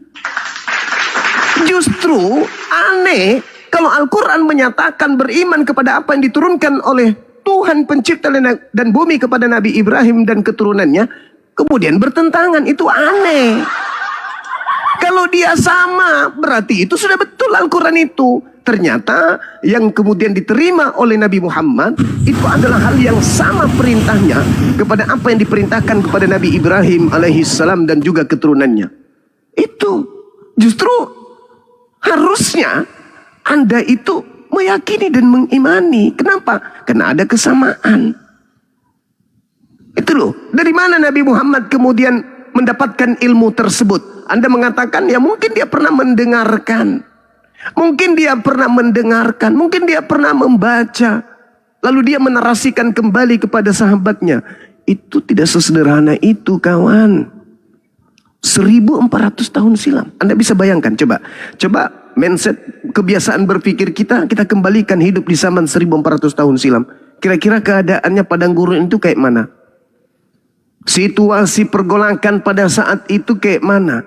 Adakah orang yang bisa duduk di depan seorang yang tidak tahu menahu, duduk di situ untuk mendengarkan cerita-cerita yang bukan wahyu, lalu kemudian menghafalnya, lalu menulisnya, hafalan dan tulisannya kemudian dilanggengkan sampai 1400 tahun setitik pun tidak berubah? Apakah itu bukan sebuah kedikdayaan? Apakah itu bukan sebuah mujizat besar? Sedangkan kitab saudara sudah dituliskan katanya 4000 tahun, dituliskan 40 orang lebih. Lalu kemudian apa yang menjadi tulisannya? Dirubah.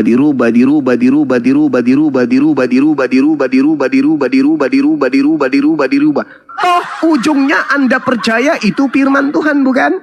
Bagaimana kami? Bagaimana kami? Yang datang di zaman jahiliyah, di sana tidak ada pengetahuan, di sana tidak ada orang-orang yang pernah datang padanya Nabi, di sana tidak ada kemudian padanya pendamping Rasul, lalu kemudian sosok ini hadir di tengah-tengah padang gurun, mengajarkan sejazirah Arab la ilaha illallah Muhammadar Rasulullah.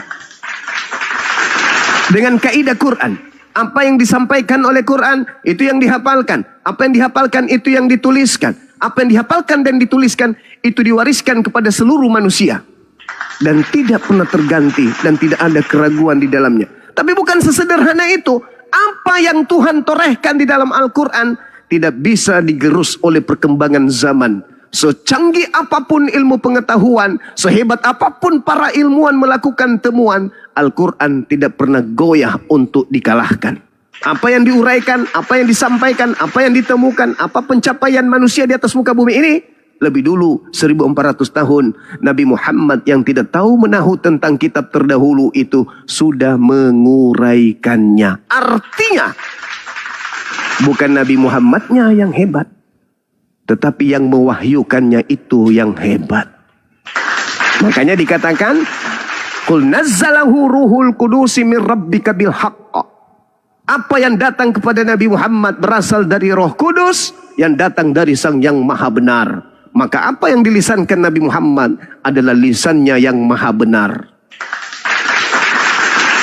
Nabi Muhammad hanya seorang penyampai ucapan. Makanya Nabi Muhammad mengatakan, wahai sahabatku, jangan kau menulis sesuatu apapun yang berasal dari diriku sendiri, tetapi tulislah apa yang berasal dari Tuhanmu. Itu Nabi Muhammad mengatakan itu. Makanya hadits itu datang nanti di 200 tahun baru dibukukan. Kenapa? Karena Nabi Muhammad tidak mau ucapannya bercampur aduk dengan ucapan pencipta. Jangan kau tuliskan apapun yang berasal dariku, tapi tuliskan, hafalkan yang berasal dari Tuhanmu yang aku sampaikan. Itu Nabi Muhammad tidak mau dituliskan kata-katanya. Misalnya diperintah sholat, sallu kama ra'aitumuni usalli. Ada perintah dari Allah pencipta kita langit dan bumi agar kita beribadah, sujud menyembah kepadanya. Itu dituliskan, inna sholati wa nusuki dan seterusnya. Sesungguhnya sholatku, itu menjadi uraian tuh. Karena kenapa? Perintahnya sholat. Lalu kemudian Nabi Muhammad mengatakan apa? Sallu kama ra'aitumuni usolli. Sholatlah kalian sebagaimana kalian melihat aku sholat. Apakah sallu kama ra'aitumuni usolli itu ditulis pada saat itu bersamaan dengan firman Tuhan? Tidak. Sallu kama ra'aitumuni usolli nanti dibukukan 200 tahun setelah Nabi Muhammad tak ada di bumi. Makanya hadits itu ada sahih, ada maudhu, ada dhaif, ada hasan dan seterusnya. Kenapa? Karena melalui penelitian-penelitian. Ini ucapan siapa? Nabi Muhammad. Siapa yang mendengarkan pada saat itu? Si A, si B, si C. Apa kesaksian si A? Ini. Si B, ini. Si C, ini. Benar enggak? Benar, sama-sama benar. Lalu si A dan si C ini menyampaikan kepada siapa? Si E, si D, si F. Apa kata mereka? Sama. Setelah sampai si F, dia sampaikan kepada siapa? Si H, si E, si C, dan seterusnya. Apakah sama uraiannya? Sama. Dari sisi kanan. Sama enggak sama? Berarti penyampaian ini sahih. Maka dikatakanlah penyampaian sallu kama ra'aitumuni usalli ini adalah benar-benar ucapan Nabi Muhammad. Tapi kalau ayat suci Al-Quran, zalikal kitabul la raiba fihi hudal lil muttaqin. Seketika itu lisannya Nabi Muhammad mengucapkan, para sahabat menghafalkan. Zalikal kitabul la raiba fihi hudal lil muttaqin. Sahabat yang lain, zalikal kitabul la raiba fihi hudal lil muttaqin. Sahabat yang lain, zalikal kitabul la raiba fihi hudal lil muttaqin. Ada sahabat di mana tidak hadir pada saat kemudian Nabi Muhammad menyampaikan ayat itu. Sampaikan kepada dia. Datanglah sahabat yang tidak hadir.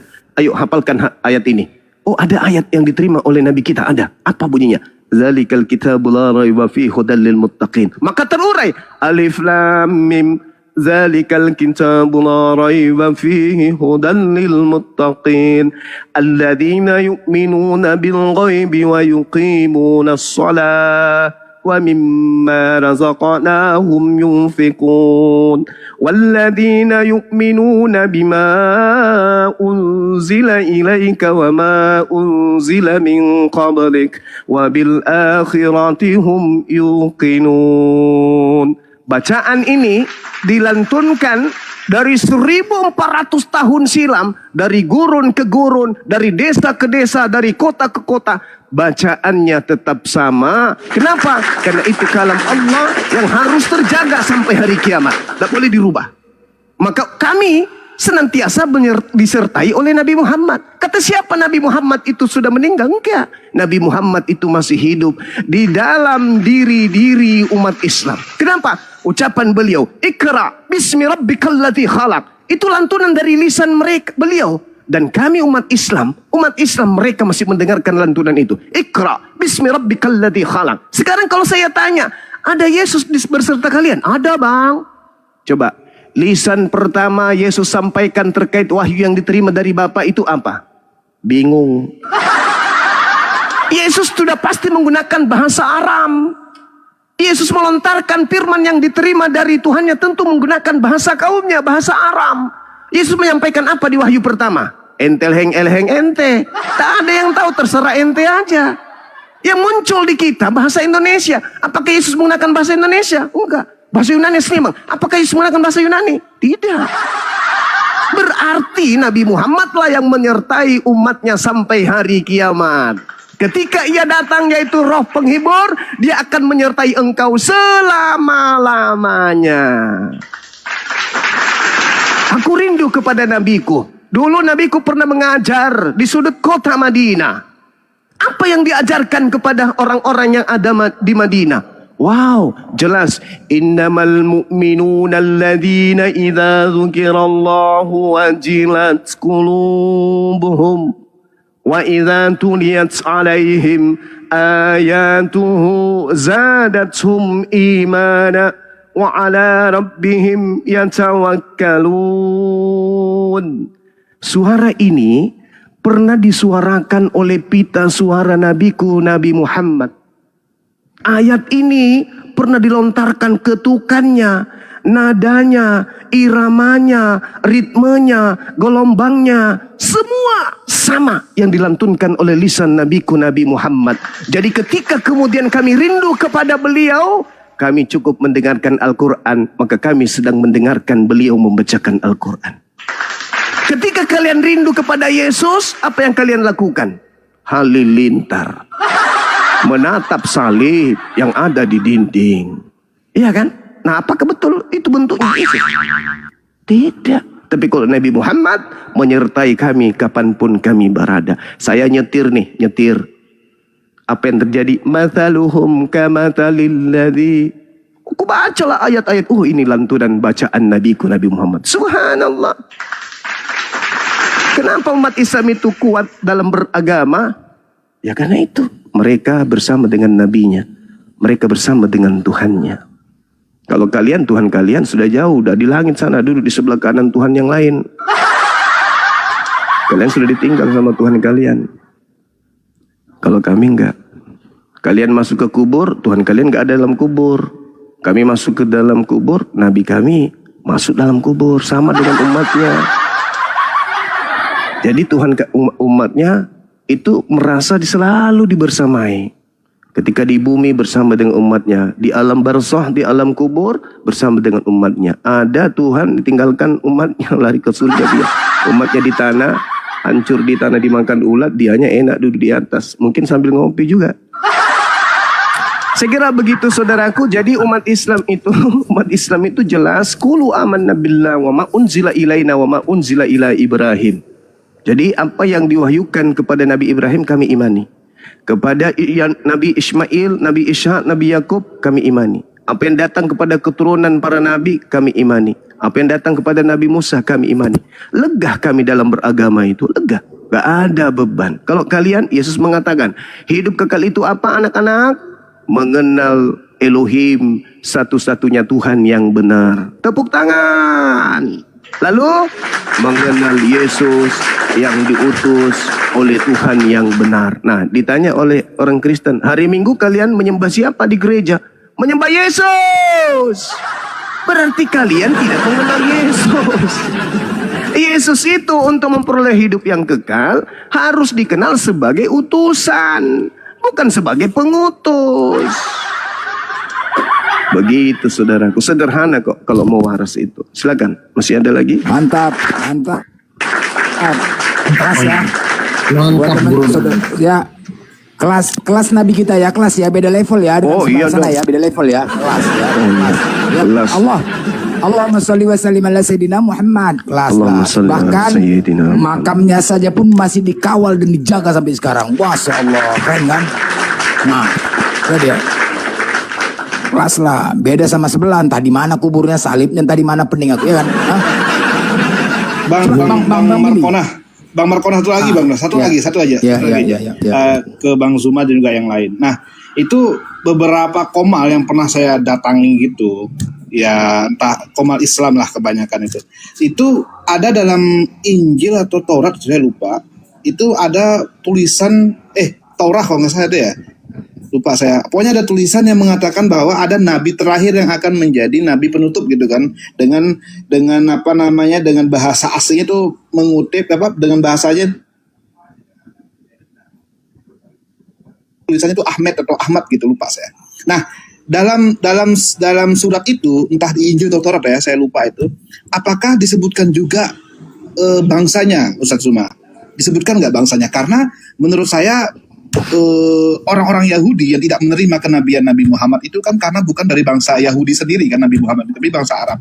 Nah, dalam kitab itu, entah Taurat atau Injil tadi yang menyebutkan kata Ahmad tadi, apakah menyebutkan juga bangsanya itu dari bangsa siapa? Atau jangan-jangan memang tertulis di Taurat atau Injil itu?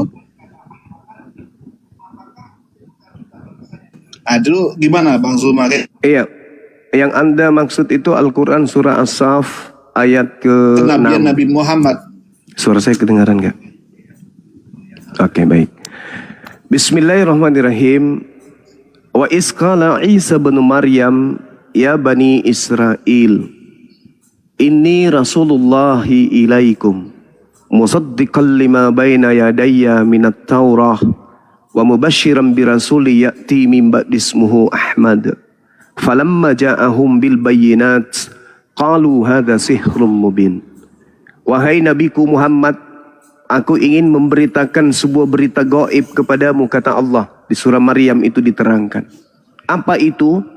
Ada masa di mana utusanku bernama Isa, putra Maryam, berkata kepada kaumnya Bani Israel, wahai Bani Israel, ini sesungguhnya aku, ya Bani Israel, inni rasulullahi ilaikum, adalah utusan Tuhanmu kepada kalian semua, untuk mengajarkan kalian membenarkan apa yang turun sebelumku, yaitu Taurat yang diwahyukan kepada Nabi Musa alaihissalam, dan memberi kabar gembira tentang datangnya seorang utusan Allah yang akan datang setelahku yang bernama Ahmad, Nabi Muhammad.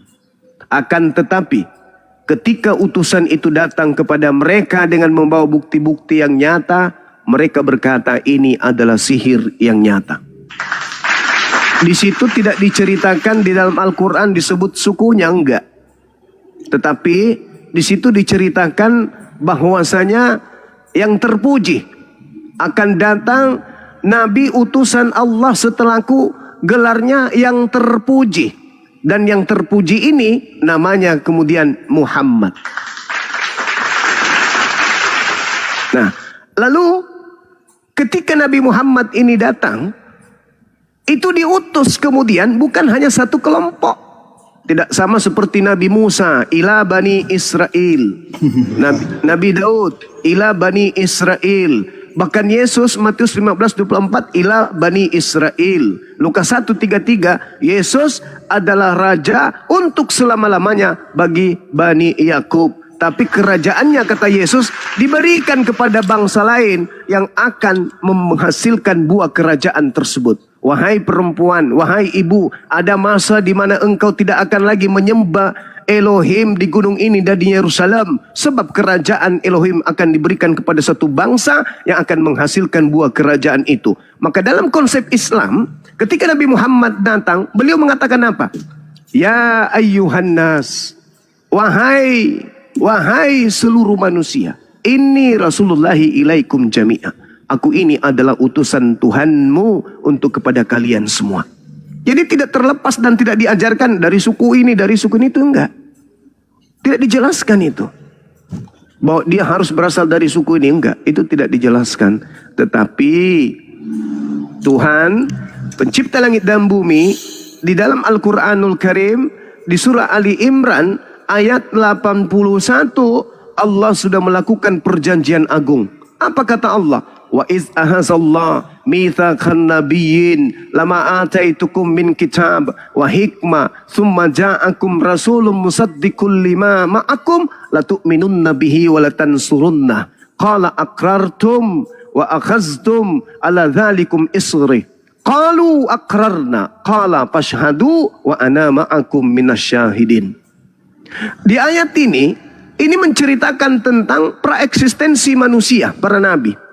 Ketika Allah mengangkat perjanjian agung kepada para nabi-nabi, sebelum nabi-nabi itu diutus ke bumi, Allah mengatakan kepada para nabi di alam roh, manakala aku memberikan kitab dan hikmah kepadamu, lalu kalian para nabi datang kepada kalian seorang rasul yang membenarkan apa yang ada pada kalian, niscaya kamu akan sungguh-sungguh iman kepada rasul dan menolongnya.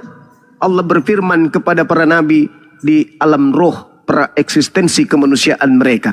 Apakah kamu mengakui dan apakah kamu menerima perjanjian agungku ini atas yang demikian itu? Bahwa aku akan mengutus seorang rasul penutup yang akan membenarkan kalian?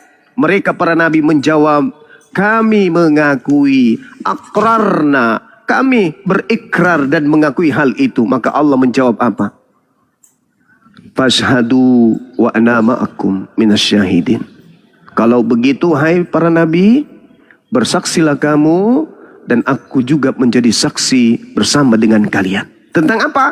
Tentang datangnya seorang penutup rasul wa khataman nabiyyin dan penutup para nabi. Kalian bersaksi? Kami bersaksi ya Rabb.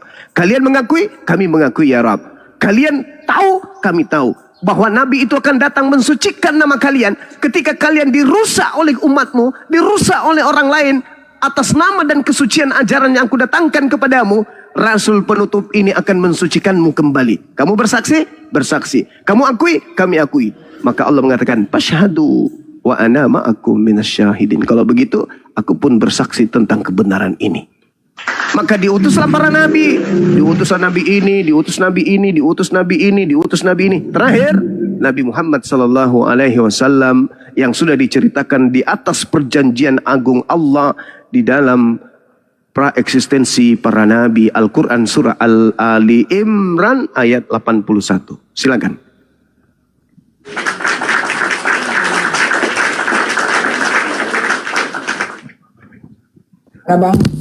Bang Legata. Ya, saya kira cukup Bang Babana. Oh, cukup Bang. Ya, terima kasih sebelumnya. Sama-sama. Mudah-mudahan dapat hidayah Bang ya. Oke. Amin. Makasih Bang. Ya, siap. Oke. Ya, sebelum ke sana aku gini, Bang Billy. Bang Billy ini saudaranya Tuan Glenn nih. Bang Billy. Bang Billy monitor. Ini saudaranya nih, sepupu Yesus. Tenang. Ini jadi sekarang ini kalau ada yang pantas sombong, manusia yang pantas sombong di atas muka bumi ini Ahibili. Iya, betul. Gak ada yang boleh ngorek dia. Dia tinggal buka dada, tepuk dada di depan Monas. Siapa yang nantang gue? Gue sepupunya Tuhan.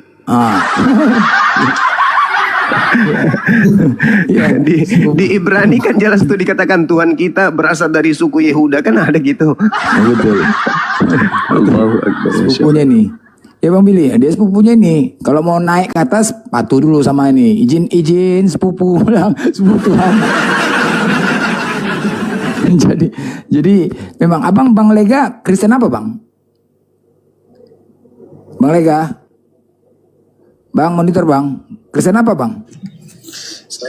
Saya pelajari semuanya Bang, belum tahu ini agamanya apa nih. Masih mau belajar dulu Bang. Wah, masih mencari.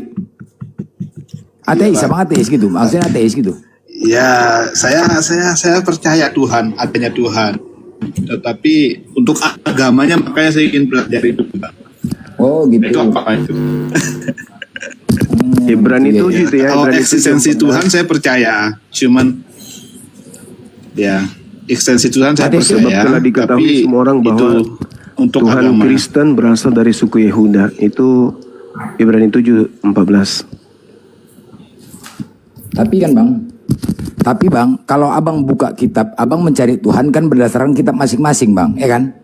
Nah, di antara banyaknya kitab bang, cuman satu-satunya kitab yang berani ada pengakuan langsung dari Tuhan Al-Quran bang. Yang lain nggak ada. Ketika mencari yang lain nggak ada. Sampai kapan nggak ada. Cuma satu. Seandainya ada dua pengakuan Tuhan, bingung kita bang, ya kan? Nah, abang silakan cari kitab Weda, Tripitaka, Bible. Cuman Al-Quran lah satu-satunya. Silakan abang cek. Ya, itu kan itu oke lah, bisa kita anggap sebagai ini ya, sebagai bukti kuat lah. Cuman kan itu kan kalau kami sebagai yang nyari-nyari itu, ya itu bisa jadi kan Nabi Muhammad sendiri yang nuliskan gitu loh. Dan tanda kutip maksudnya ya Bang Markona ya, jangan langsung menjudge kalau Nabi Muhammad tuh berbohong atau enggak. Tetapi kan itu bukan berarti itu bukti yang kuat untuk kami untuk menyatakan kalau Al-Quran yang benar gitu. Cuman begini, saya bingungnya itu apakah akal kita yang didahulukan atau kitab suci yang kita dahulukan untuk melihat, karena orang yang baru lahir misalkan gitu ya, orang anak kecil ya yang udah dewasa tiba-tiba ingin mencari suatu kebenaran, itu menyesuaikan kitab itu akal kita menyesuaikan suatu kitab yang ada di depannya atau kitab yang harusnya dipahami mentah-mentah, pokoknya akal tuh harus ngikut gitu loh. Paham nggak maksudnya Bang Markona atau Bang Zuma? Jadi saya membayangkan begini, ada anak kecil yang baru dewasa gitu dan mencari kesejatian dirinya dia gitu. Nah, ketika dihadapkan oleh beberapa kitab-kitab suci yang ada untuk mencari kesejatian dia dengan Tuhannya gitu. Apakah akal yang sudah terpendam dalam otaknya selama dia hidup dan menyatakan ini A, ini B, ini C itu dia tahu mana yang salah, mana yang benar. Ternyata ada satu kitab lagi nih, ada suatu kitab yang dia dapatkan dan itu bertentangan dengan apa yang dia pikir selama ini itu benar dalam otaknya dia. Nah, itu yang kita dahulukan. Penilaian dari otak kita atau penilaian dari apa yang dikatakan dalam kitab suci itu, atau bagaimana sebenarnya merangkai ini sebenarnya. Paham nggak maksudnya Bang Markona? Iya. Mungkin Bang Juma. Bang Juma. Mungkin gini ya. Jadi begini Bang ya. Kalau secara pribadi ya Bang ya, kita mencari kitab ya. Sebenarnya anggaplah kitab itu tulisan orang, anggap kan gitu kan. Nah, semua apa yang tertulis itu harus kita buktikan Bang, ya kan? Ada bukti. Nah, ketika abang baca di Al-Quran, ada Nabi Muhammad berangkat, abang pergi, nggak usah jauh-jauh berangkat ke sana, abang buka aja di YouTube, Gua Hiro, di mana Nabi Muhammad menerima Al-Quran, rame yang datangin Bang, wisata rohani, benar. Kalau seandainya itu bohong, itu pasti akan ditutup. Kemudian makam Nabi Muhammad ada, rumahnya ada, historinya ada, jejaknya ada, semuanya ada. Berarti memang benar ada, itulah bukti. Menurut aku ya. Nah, apa yang ada di kitab itu dibuktikan dengan kenyataannya. Benar bahwasan Nabi Muhammad ada sejarahnya, ada. Nah, kan kalau kita anggap tadi, bisalah dikatakan tulisan. Tapi itu Bang untuk memperkuat. Karena setiap ada kesaksian pasti ada bukti. Pengadilan kalau nggak ada bukti nggak berlaku Bang. Kan begitu. Itu poin saya yang kedua Bang. Ya. Nah, bukti otentik dari Al-Quran itu tersebut ya. Salah satu Bang. Ketika Allah katakan di surat Toha, Innani anallahu la ilaha illa ana fa'budu wa qimu sholata li zikri. Sungguh aku ini Allah. Sungguh aku ini Allah. Tidak akan ada Tuhan-Tuhan lain selain pada aku. Pastikan tidak akan ada. Hanya akulah satu-satunya Allah, pemilik langit dan bumi. Kemudian ketika Allah mengatakan seperti itu, maka sembahlah aku dan laksanakanlah sholat. Bang, Allahul ladzi khalaqas samawati wal ard. Allah yang menciptakan langit dan bumi. Ketika kami diperintahkan untuk melaksanakan sholat, waktu dan ketentuan ibadah kami berdasarkan langit dan bumi. Subuh, zuhur, asar, maghrib, isya, semua berdasarkan langit dan bumi. Bergiliran seluruh dunia, tidak pernah bertabrakan Bang. Hari ini di Medan, Allahu Akbar, la ilaha illallah. Masuk Aceh, Allahu Akbar. Terus bergiliran, azan berkumandang. Bertasbih terus, azan berkumandang. Tunjukkan satu orang siapa yang bisa mengatur jadwal ibadah sholat kami seluruh dunia tanpa bertabrakan. Tunjukkan Bang, kenapa? Karena langit dan bumi itu adalah kekuasaan Allah kami. Dialah pencipta langit dan bumi. Jadi sangat mudah dia untuk mengatur ibadah sholat ketika dia perintahkan sholat. Sedangkan Bang, Menteri Agama saja pun, Menteri Agama ketika dia memutuskan kapan kami puasa, kapan lebaran, nggak berani tunggu ada hilal dari langit. Dari langit kan, walaupun dia yang berkuasa menentukan, tapi nggak bisa. Sebelum hilal nampak di langit, baru dia memutuskan. Nah itulah, itu bukti bahwasannya Tuhan kami pencipta langit dan bumi. Oke Bang? Masuk Bang kira-kira, masuk kira-kira. Masuk. Iya Bang. Ya, terima kasih penjelasannya. Ya itu apa namanya? Yang Abang sampaikan itu kan keyakinan dalam diri Abang. Nah, ini gini Bang, maksud saya, ini posisi saya ini sebagai seseorang yang belum mengetahui agama sama sekali. Ya belum mengetahui entah itu Kristen, Islam, segala macam. Tapi saya membawa kebenaran dalam diri saya sendiri. Maksudnya kebenaran yang saya benar selama ini. Selama umur berapa tahun ya? 30-an tahun lah selama ini. Ya, dari kecil dididik oleh orang tua, sekolah, segala macam, kuliah. Nah itu ada kebenaran yang menurut saya itu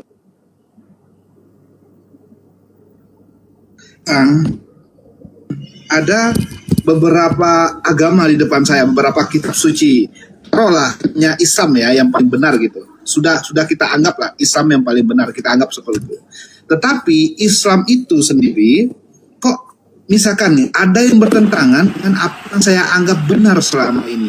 Nah, itu yang kita dahulukan, apakah yang ada di kitab itu, di kitabnya Islam Al-Quran, atau apa yang ada dalam pikiran saya selama ini yang saya anggap benar gitu.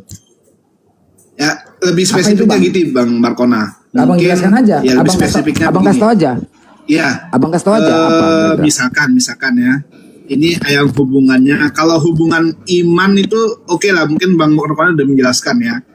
Tuhan tuh Maha Esa segala macam itu sudah dianggap benar dan mungkin otak saya juga bisa dikatakan itu benar. Tetapi yang berhubungan dengan sesama manusia gitu Bang Markona. Contoh nih.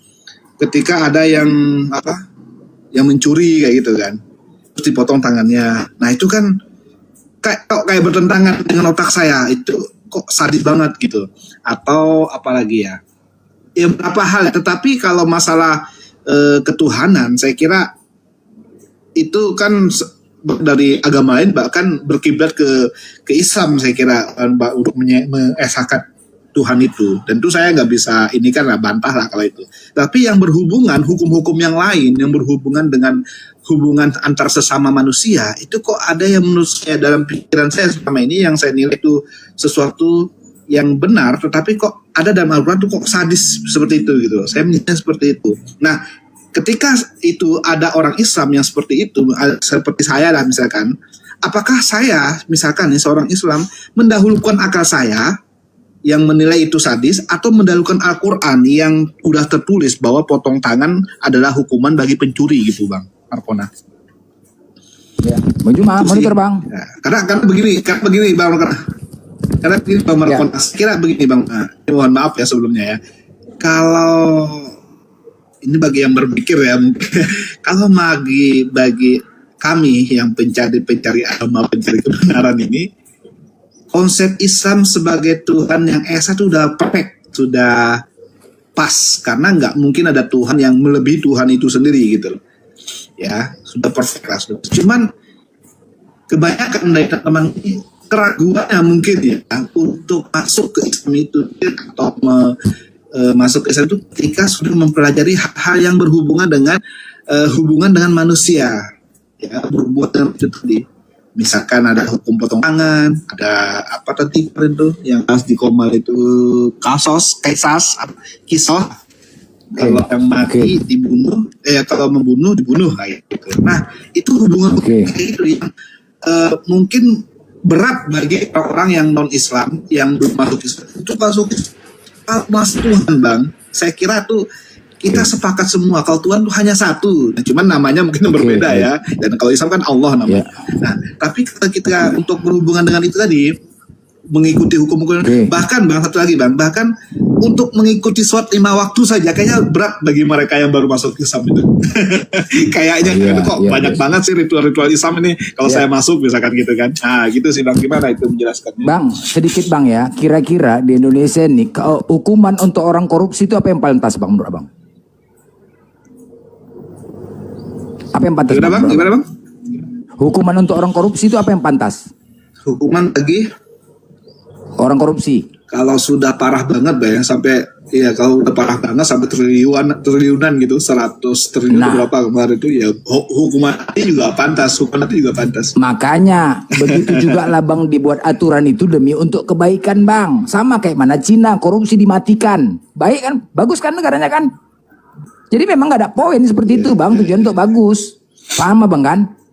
Semakin ketat aturan karena Tuhan Maha tahu Bang. Tuhan yang tahu dengan apa yang diciptakan. Manusia punya sifat, rasa congok, rasa serakah, ada nafsu.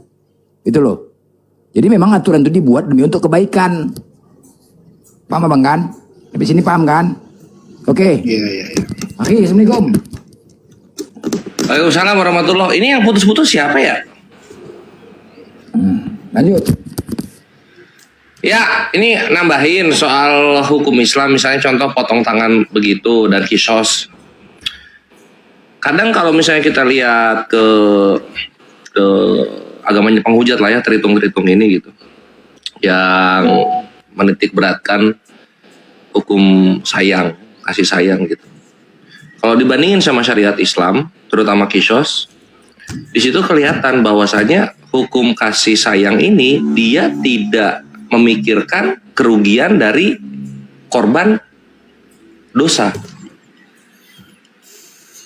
Nah, sedangkan kisos ini adalah bentuk keadilan untuk si korban kepada orang yang berlaku dosa yang merugikan si korban. Gitu. Jadi ketika ada orang lain ini nggak adil, kalian mikirin perasaan korban nggak? Kalian mikirin perasaan korban nggak? Ketika misalnya dikorup uangnya habis gitu kan, lalu kemudian Islam memberikan potong tangan dan juga ganti rugi untuk si korbannya. Ya uangnya keganti gitu, tapi misalnya uang ini orang miskin, dia butuh uang ini momentumnya saat itu misalnya untuk bayar kuliah gitu, sehingga bisa ikut. Tapi karena uangnya nggak ada, uangnya diganti sekarang, dia nggak bisa ikut kuliah, kepending setahun 2 tahun gitu kan, waktu kan nggak bisa dibeli gitu. Jadi syariat Islam itu terutama yang bagian kisos untuk keadilan dari si korbannya. Sip. Ya, begini Bang, ini kan sebelumnya pertanyaan saya kan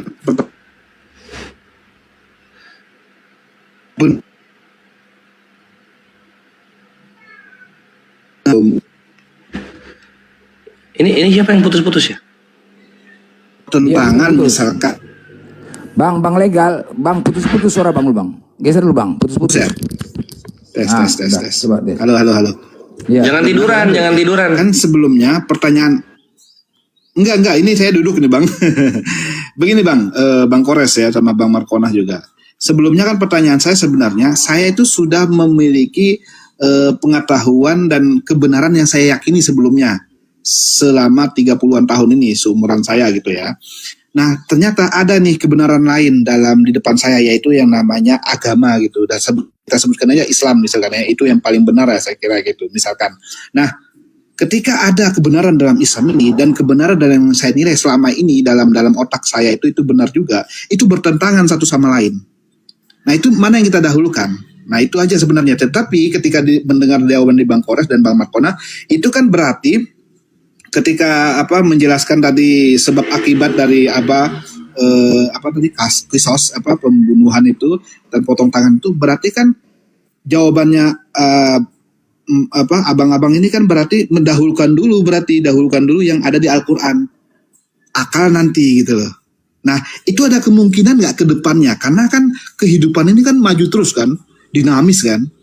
Ada kemungkinan nggak bahwa kita tuh perlu untuk mengedepankan akal dulu sebelum Al-Quran, karena Al-Quran kan statis, hanya itu kita tulisannya dan nggak bakalan diubah dan nggak boleh diubah kan memang kan.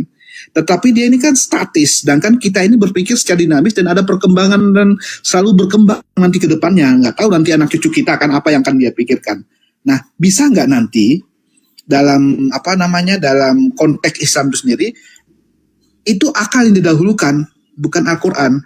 Nah, karena apa? Karena ya itu tadi saya membandingkan itu ada sesuatu yang sudah diyakini benar sebelumnya dalam akal pikiran, sedangkan dalam Al-Quran sudah ada juga keyakinan yang berbeda gitu, keyakinan yang ini menurut Al-Quran itu benar.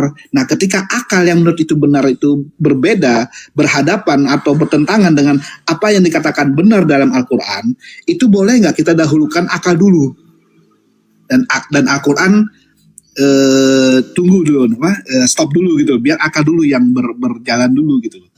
Nah, itu sih yang saya tanyakan sebenarnya karena ya dinamis, kita kan berpikir kan dinamis, terus berkembang kan. Sedangkan Al-Quran itu ya itu yang harus kita ikuti gitu, statis. Nah, mungkin lebih tepatnya mungkin bisa ditafsirkan, mungkin ya ada yang mengatakan demikian juga, sehingga Al-Quran kan mengikuti zaman kan. Nah, tetapi kalau ada yang nggak bisa dijawab juga dengan tafsir gitu, itu bisa nggak akal yang duluan lah intinya gitu, akal yang menjadi pemimpin, jadi Al-Quran yang mengikuti gitu, ada kemungkinan gitu nggak? Ini bukan berarti saya langsung ke ini ya, membedakan mensekulerkan gitu ya, mensekulerkan agama dengan kehidupan sehari-hari kita, enggak, tapi karena kita ini sudah punya keyakinan sendiri sebelumnya bahwa menilai sesuatu itu benar. Nah, tetapi ketika ada dalam Al-Quran itu bertentangan, nah itu mana yang didahulukan sebenarnya? Apakah Al-Quran dengan teksnya seperti itu, kayak potong tangan tadi, ya udah potong tangan sesuai dengan apa yang di Al-Quran kan gitu ya? Atau ada tafsir lain mungkin? Nah, atau dalam akal pikiran saya, ya udah penjara cukup lah, penjara itu gitu loh, penjara itu cukup lah gitu. Atau mungkin berkembangnya kehidupan nanti kan bisa jadi ada cara lain gitu loh untuk menghukum sesuatu yang koruptor itu gitu loh. Itu gimana Bang Kores?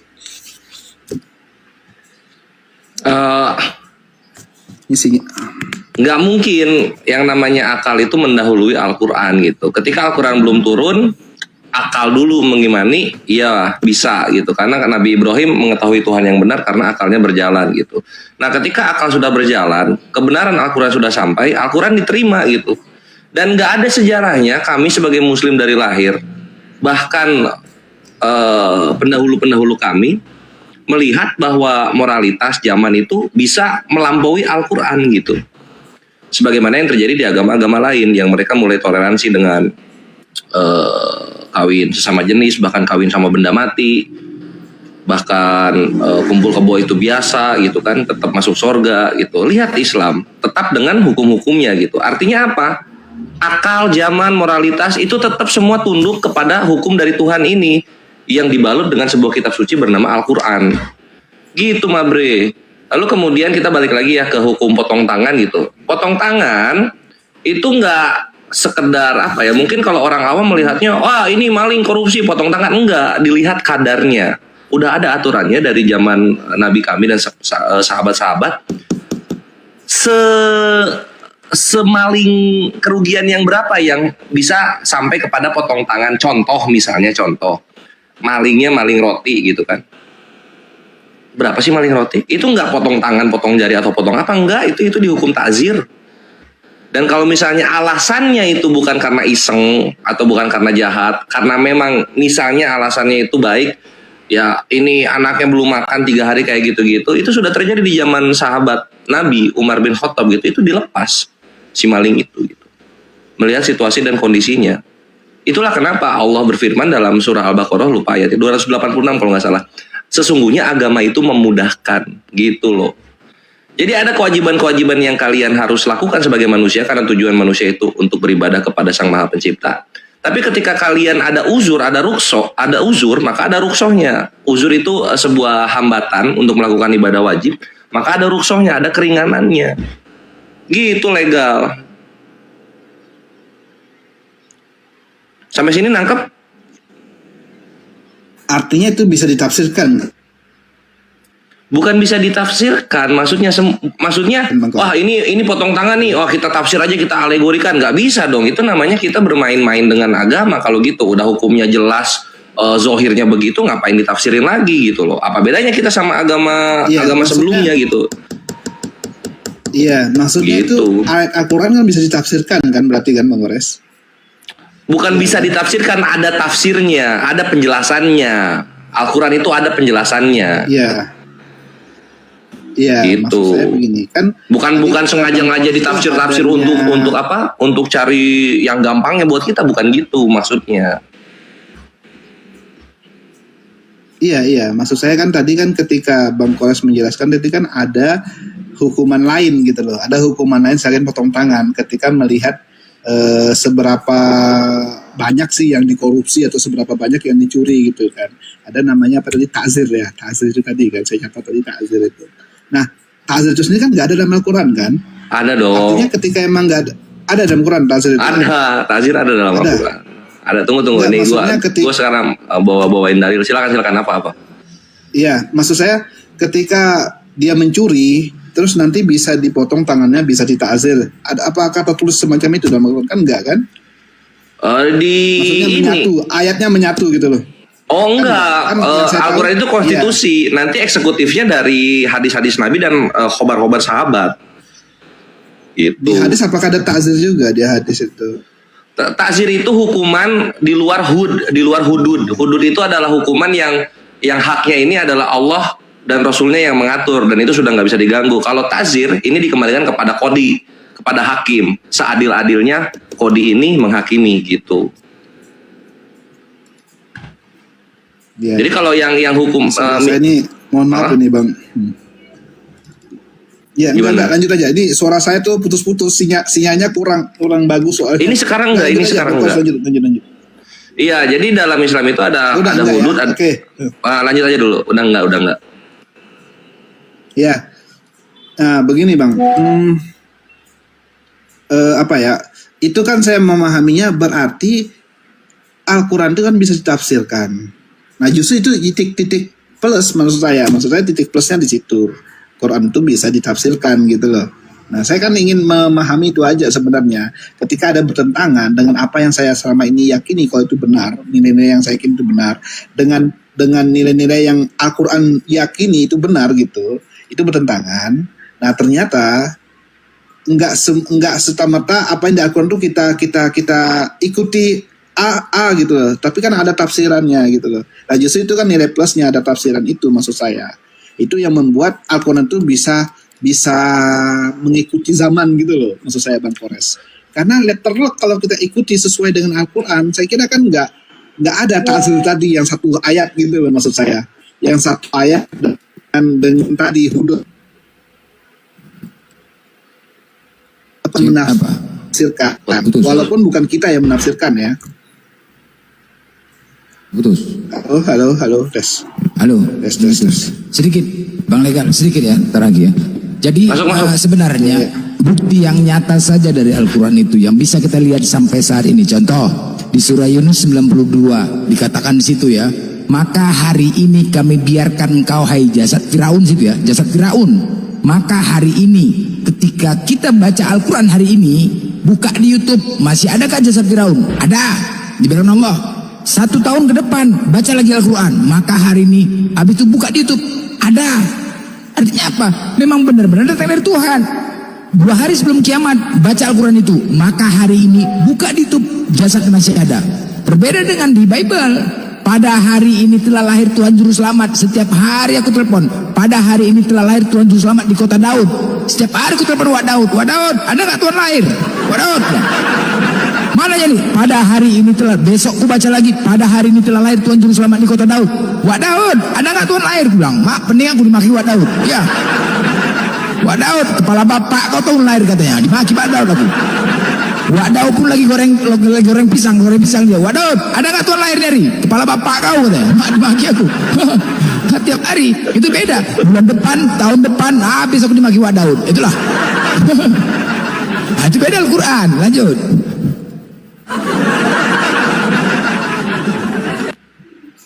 Iya, benar.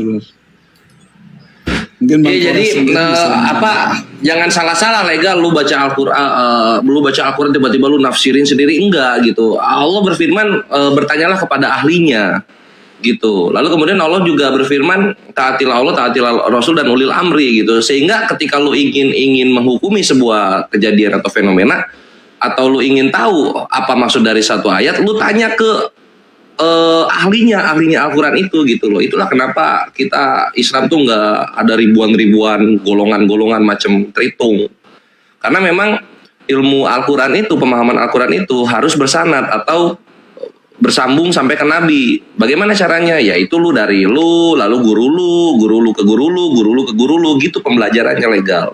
Lu nggak tahu lu tanya, bukan lu mengartikan sendiri. Nangkep sampai sini? Iya bang. Makasih sebelumnya Bang Kores penjelasannya. Sama-sama. Cukup terjelaskan? Ya cukup lah. Tapi nanti saya pingin masuk lagi lah, pingin tanya-tanya lagi. Cuman ini kan masih dalam pencarian saya ini kan. Ya apa lagi yang masih kalau misalnya masih ada mengganjal, tanyain lagi aja gitu, karena kami juga butuh konten. Itu sih Bang. Iya. Apa? Gini bang, nggak tahu ya apakah semua non Islam itu merasakan apa yang saya rasakan. Begini Bang Kores, untuk Tuhan yang esa, Tuhan yang satu, itu saya kira itu konsep yang paling perfect gitu Bang Kores. Konsep yang paling. Itu tadi gue udah dengar di bawah. Yang lain. Ya. Semua orang itu, semualah yang berakal waras ya menurut saya ya, itu pasti meyakini bahwa Tuhan alam semesta itu hanya satu. Nah cuman ketika orang ingin mendalami Al-Quran atau pingin masuk dalam Islam, ada hal-hal yang menurut mereka tuh masih ragu, yaitu masalah kehidupan sehari-hari atau yang berhubungan dengan manusia. Karena kami sebagai orang yang melihat di luar Al-Quran ini kan, atau hadis lah, atau ajaran-ajaran pun kok terlihat putus. Berbeda, tes. Diulang. Kok, halo, ya. Ketika kami melihat aturan yang lebih spesifik antara manusia dengan manusia, atau hubungan kemanusiaan, atau hubungan sehari-hari gitu, kehidupan sehari-hari dalam Islam itu, kok berbeda dengan kehidupan yang saya selama ini anggap itu benar, anggap itu sudah layak gitu. Contoh ya misalkan, kenapa harus pakai jilbab? Terus kok ini sih kita nggak boleh, ya mohon maaf ini ya Bang Kores ya. Ya karena mungkin saya belum tahu gitu. Cuman kayak gitu. Kenapa Al-Quran atur gitu? Nah itu yang menurut saya tuh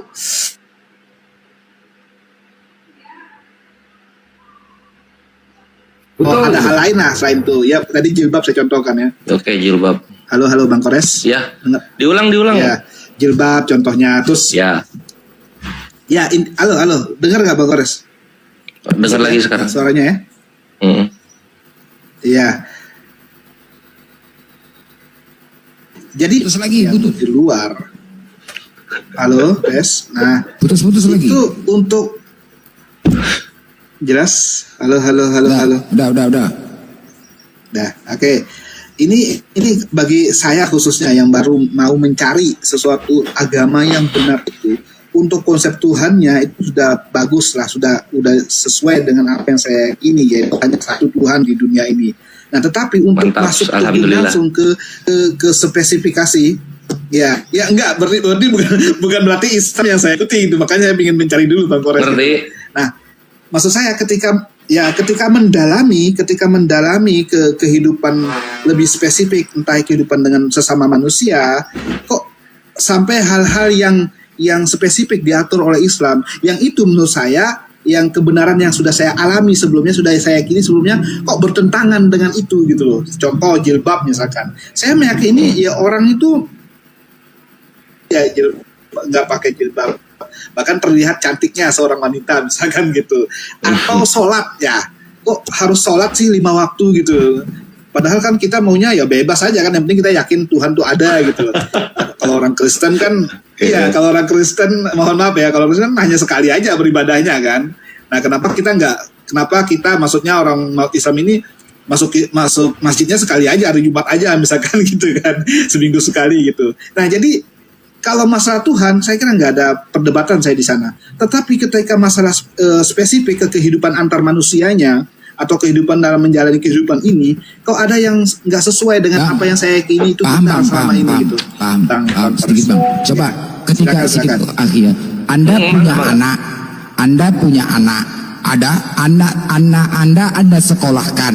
Ada 2 pilihan sekolah, satu yang bebas, satu yang ketat aturannya. Pilih mana? Satu sekolahnya aturan yang bebas, satu yang ketat.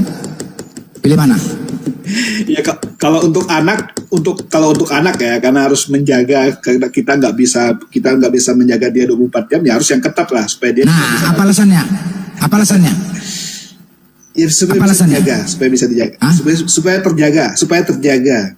Berarti hasilnya apa? Hasilnya? Iya, terjaga.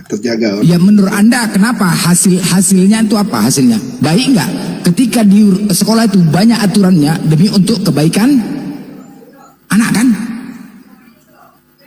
Benar nggak? Iya. Ya kan, terjaga artinya menjadi untuk lebih baik. Ya, sama juga begitu Islam. Banyak aturan demi untuk kebaikan. Itu aja. Gampang kok ya kan? Wah, Kang Mal, mana Kang Mal? Sebenarnya gampang.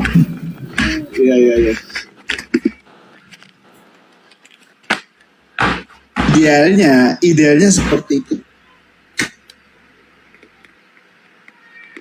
Kehidupan Bang ya, Bang Marco, kehidupan yang kita hidup sehari. Ya ada aja manusia itu yang kadang ya pingin sesuatu yang bebas gitu loh Bang Marco. Pingin sesuatu yang menurut dia tuh kayak gini lebih enak nih, ngapain gue ngakuin yang sulit sih gitu loh. Ada sesuatu yang dalam pikiran kita itu pinginnya Islam simpel gitu. kok. Nah, Anda mau bebas masuk neraka, ada ganjarannya. Islam simpel kok. Anda mau berbuat apa? Buat aturan. Ketika aturan itu Anda langgar, Anda dapat ganjarannya. Simpel kok, gampang kok, nggak susah, ya kan? Nggak susah Islam. Islam tuh nggak mempersulit loh, nggak ada mempersulit loh. Islam tuh nggak ada mempersulit. Kalau kau ini kubuat aturan, udah kubuat aturan. Ketika kau melanggar aturan, ada ganjarannya. Berbuat kebaikan, ada ganjarannya. Gampang kok, apa yang sulit ya kan? Simpel aja. Kalau kita malas mau sholat, ketika 5 waktu, malas kau sholat, ada ganjarannya. Malas kau sholat, ada ganjarannya. Udah. Jadi nggak usah dirumit-rumitkan gitu loh. Gampang ya kan? Nggak susah kok. Ini gue tambahin ya. Merumitkan Bang. Ini yang Ya lu kan pengen bebas gitu kan, pengennya kan bebas gitu, yang penting percaya Tuhan gitu kan. Nah masalahnya surga itu nggak semurah itu gitu loh. Surga itu nggak semurah itu. Jadi pertama ini yang gue mau tanggapin soal jilbab dulu. Tadi itu Blender udah bagus banget dia pakai analogi gitu mengenai ketat sehingga apa terlindungi gitu kan. Jadi nggak cuma pandangan cowok yang dilindungi, double ini safety-nya. Pandangan cowok harus ke bawah, cewek menutupi gitu kan segala lekuk-lekuk tubuhnya kayak gitu. Itulah fungsi jilbab. Bagusnya di sana dan ya kalau lu lihat dari tingkat prostitusi, tingkat pelecehan seksual, tingkat pemerkosaan, bukan negara Islam top tier, top 10 di dunia itu satu. Terus soal sholat gitu kan, pengennya bebas. Ini selain hukum yang diwajibkan, hikmahnya adalah pembuktian gitu loh. Jadi dalam Islam itu bukan Tuhan yang ngejongos, ayo sini, oh jadikan saya Tuhan, ayo masuk ke sorga, ayo sini, nggak gitu. Tuhan itu maha sempurna, maha kuasa. Mau ada kita, nggak berpengaruh dengan keberadaannya yang maha suci. Mau kita sholat, kita nggak sholat, nggak pengaruh dengan keberadaannya yang maha tinggi gitu. Semua perintah Tuhan itu untuk kebaikan kita, baik di dunia dan akhirat. Itulah kalau di Islam keselamatannya, keselamatan dunia dan akhirat gitu. Nah, selain keselamatan, poin yang ingin gue tekankan adalah sholat ini pembuktian. Gitu loh. Sekarang legal berkata, gue sih pengennya bebas-bebas aja, yang penting percaya Tuhan. Terus apa ujungnya? Masuk surga. Wah anjir, enak banget hidup lu. Cuma perkara percaya terus lu hidup tidur-tidur aja, kerja, nyari duit. Berbeda dengan orang yang beriman, yang benar-benar menjalankan perintahnya, kemudian sama-sama ketemu di surga. Adilnya di mana kalau kayak gitu? Terus apa yang membuktikan lu ini benar-benar memegang teguh apa yang Tuhan perintahkan? Kalau lu tidak menjalankan perintah-perintahnya gitu. Gitu legal. Jadi segala hukum aturan itu ujung-ujungnya pembuktian bahwa lu layak mendapatkan kasih sayangnya. Buktikan kalau lu layak. Dengan apa? Jalani semua perintah yang ada. Gitu Mabre. Dah tuh Gal. Sedikit saya tambahin ya. Coba Anda bayangkan apabila negara ini tidak ada aturan, satu, ya, tidak ada aturan. Terus aturan gak usah jauh-jauh lah, jalan raya apabila nggak ada lampu merah, lampu apa cemana, macet. Nah, kemudian sholat itu untuk mencegah perbuatan keji dan mungkar. Ya, ketika kita melakukan sholat akan terhindar dari perbuatan keji dan mungkar, anarkis, radikal. Kan untuk kebaikan semua manusia. Seandainya semuanya Islam melaksanakan sholat, damai indah negara ini. Nah, itu dia. Damai indah, tidak ada perbuatan keji dan mungkar. Sholat, jelas sholat. Terbebas dari makanya negara Islam tuh kalau seandainya semua sholat, nggak ada lagi perbuatan keji dan mungkar, nggak ada. Baik-baik sesama manusia, saling tolong menolong, saling menjalin kebaikan. Itu pasti. Itu karena Allah Maha tahu. Kalau laksanakan sholat demi kebaikan gitu loh. Jadi memang semuanya itu ada aturan untuk yang baik, ya kan? Kalau bebas-bebas sekalipun kita suntuk juga, ya. Begitu bebas, jangan ketiban nanti kena ke keluarga kita baru rasa. Aduh mah keluarga kita diperkosa, biarkan aja. Kalau nggak dihajar, geram nggak? Istri kita diselingkuhi, kan nggak bisa. Jadi aturan itu penting. Bagaimana negara ini kalau nggak ada aturan gitu loh, paham kan? Bisa bos, bisa. Nanti telepon Pak Daud nanti telepon Pak Daud, mana tuh lahir Tuhan bilang, ya kan? Kalau sebelah itu bebas dia bos, bebas mau apa saja. Kalau sebelah mau apa saja dosa tebus, ya kan? Kalau sebelah itu ya kan, mau menipu ditanggung sama Tuhannya, mau berzina Tuhan yang nanggung, enak kali ya kan? Udahlah diciptakan Tuhan, diberikan napas, dikasih makan, dikasih enak. Habis itu dia yang ngatur Tuhan, bukan Tuhan yang ngatur orang tuh. Mati masuk surga pula lagi. Aduh enak kali bah, mati masuk surga langsung. Itu dibantahnya biasanya gini Blen, ini gue curhat dikit ya. Dibantahnya gini biasanya di pihak sebelah itu. Ya enggak dong, kalau misalnya udah percaya, otomatis kita nggak akan melakukan hal-hal yang jelek tersebut gitu kan. Oke. Iya betul. Nah kan gitu kan bahasanya. Terus dia gini. Dan perbuatan baik itu tidak menyebabkan kamu masuk surga gitu. Nah, di sini gue bencinya gitu. Kalau misalnya perbuatan baik tidak menyebabkan masuk surga, ya janganlah perbuatan buruk itu menyebabkan lu masuk neraka gitu loh. Kok standar ganda gitu. Perbuatan baik gak dihitung, kok perbuatan jahatnya dihitung. Maunya apa? Kok konsep begini? Jadi udah paling jelas itu seadil-adilnya konsep keselamatan itu di Islam. Allah itu berfirman begini. Barang siapa yang mengejar dunia, maka dunia yang akan dia dapatkan. Barang siapa yang mengejar akhirat, maka akhirat yang dia dapatkan. Dan Allah lah seadil-adilnya pemberi balasan.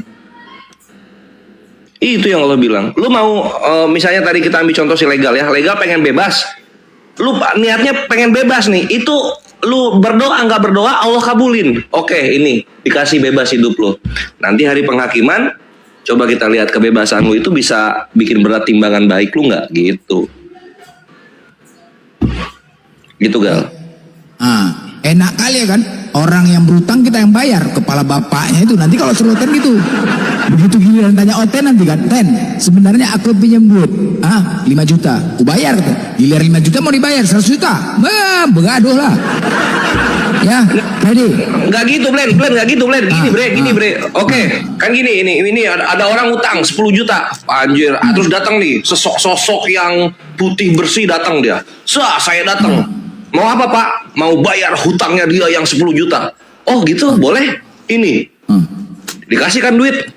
Diambil duitnya nih sama yang piutang. 300.000, Bang. Iya. Saya ambil dia. Ya nggak lunas lah. Utangnya 10 juta, lu bayar 300.000. Nggak lunas. Geblek. Konsepnya itu kalau diomongin indah, tapi kalau kita pikirin pakai akal itu rugi bandar serius gitu. Lanjut. Hancur lah babak belur ya. Prediksi ya kan? Gimana prediksi ya? Yang Bang, bicara apa ini udah terlalu panjang nih. Ini tadi bicara nebus enak kali kalian di Kristen, ku bilang. Kalau seandainya seperti itu ya semua masuk Kristen, ya kan? Mati masuk surga, kalian yang ngatur Tuhan, bukan Tuhan yang ngatur kalian. Hidup dosa ditanggung, mau menipu ditanggung Tuhan, berzina tanggung Tuhan, ya kan? Nah ini gue studi kasus nih, Gal. Lu udah merenung sekarang, atau enggak tanya-tanya ke agama yang lain ya, bandingin gitu. Kita ke Predika ya, kita cek nih. Predika. Yesus mati nebus dosa bukan? Iya. Oke, sekarang kalau ada orang dosanya 10 juta dibayar 300.000 lunas nggak? Lunas nggak? Nggak mungkin kan, harus sebanding. Harus sebanding kan? Nah sekarang kenapa Yesus cuma mati 3 hari? Jadi, oke ya, ini Anda tadi udah banyak saya nangkap lah. Boleh saya? Nah mantap, lanjut, silakan. Oke, ya itulah bedanya kekristenan. Jadi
kepada siapa, saudara? Nggak terjawab dari tadi.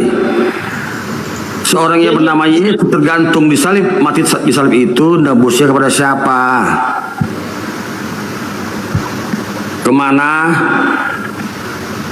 Kemudian berarti Tuhan Anda terkesan melegalkan terjadinya perbuatan dosa, terjadinya kejahatan. Udah semua kalian buat jahat, karena akan kutebus. Udahlah, sebenarnya gini loh, surga kita beda, Tuhan kita beda, kitab suci kita beda, aturan kita sebenarnya beda. Sejatinya Tuhan manusia itu adalah satu. Adam Tuhannya satu, tiba-tiba kenapa keturunannya termasuk Yesus Tuhan jadi tiga menurut Anda? Anda keliru dalam memaknai kitab Anda. Jadi gininya otak waras, gininya. Otak cerdas, otak waras beda, nggak saya itu. Gininya otak cerdas, gini loh. Karena kan di Muslim nggak bisa makan babi haram. Aku kesukaan. Anda jangan melebar persoalan babi. Enggak gini loh. Masalahnya di Islam diharamkan babi. Makanya aku kalau nggak makan daging babi ketara, paham nggak?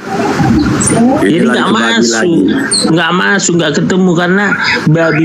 Anda melebar nih, Anda melebar. Maksudnya gini, Kita sini mau dibilang apapun kita sampaikan yang penting Yesus Tuhan dah. Kalau nggak kita bilang Yesus dipukulin tak, bilang dulu Yesus Tuhan. Mau kerja, itu dia nih, bilang dulu Yesus Tuhan. Kalau nggak mau kerja, deh itu aja. Jadi apapun ceritanya sama kita sini, capek kita bicara sama dia, yang penting Yesus Tuhan. bener kata si Dede. Ini loh otak cerdas, kau potong pun leherku tetap ku bilang Yesus Tuhan. Benar kan si Dede? Kau potong pun leherku, kau putuskan pun leherku tetap ku bilang Yesus Tuhan. Ya susah.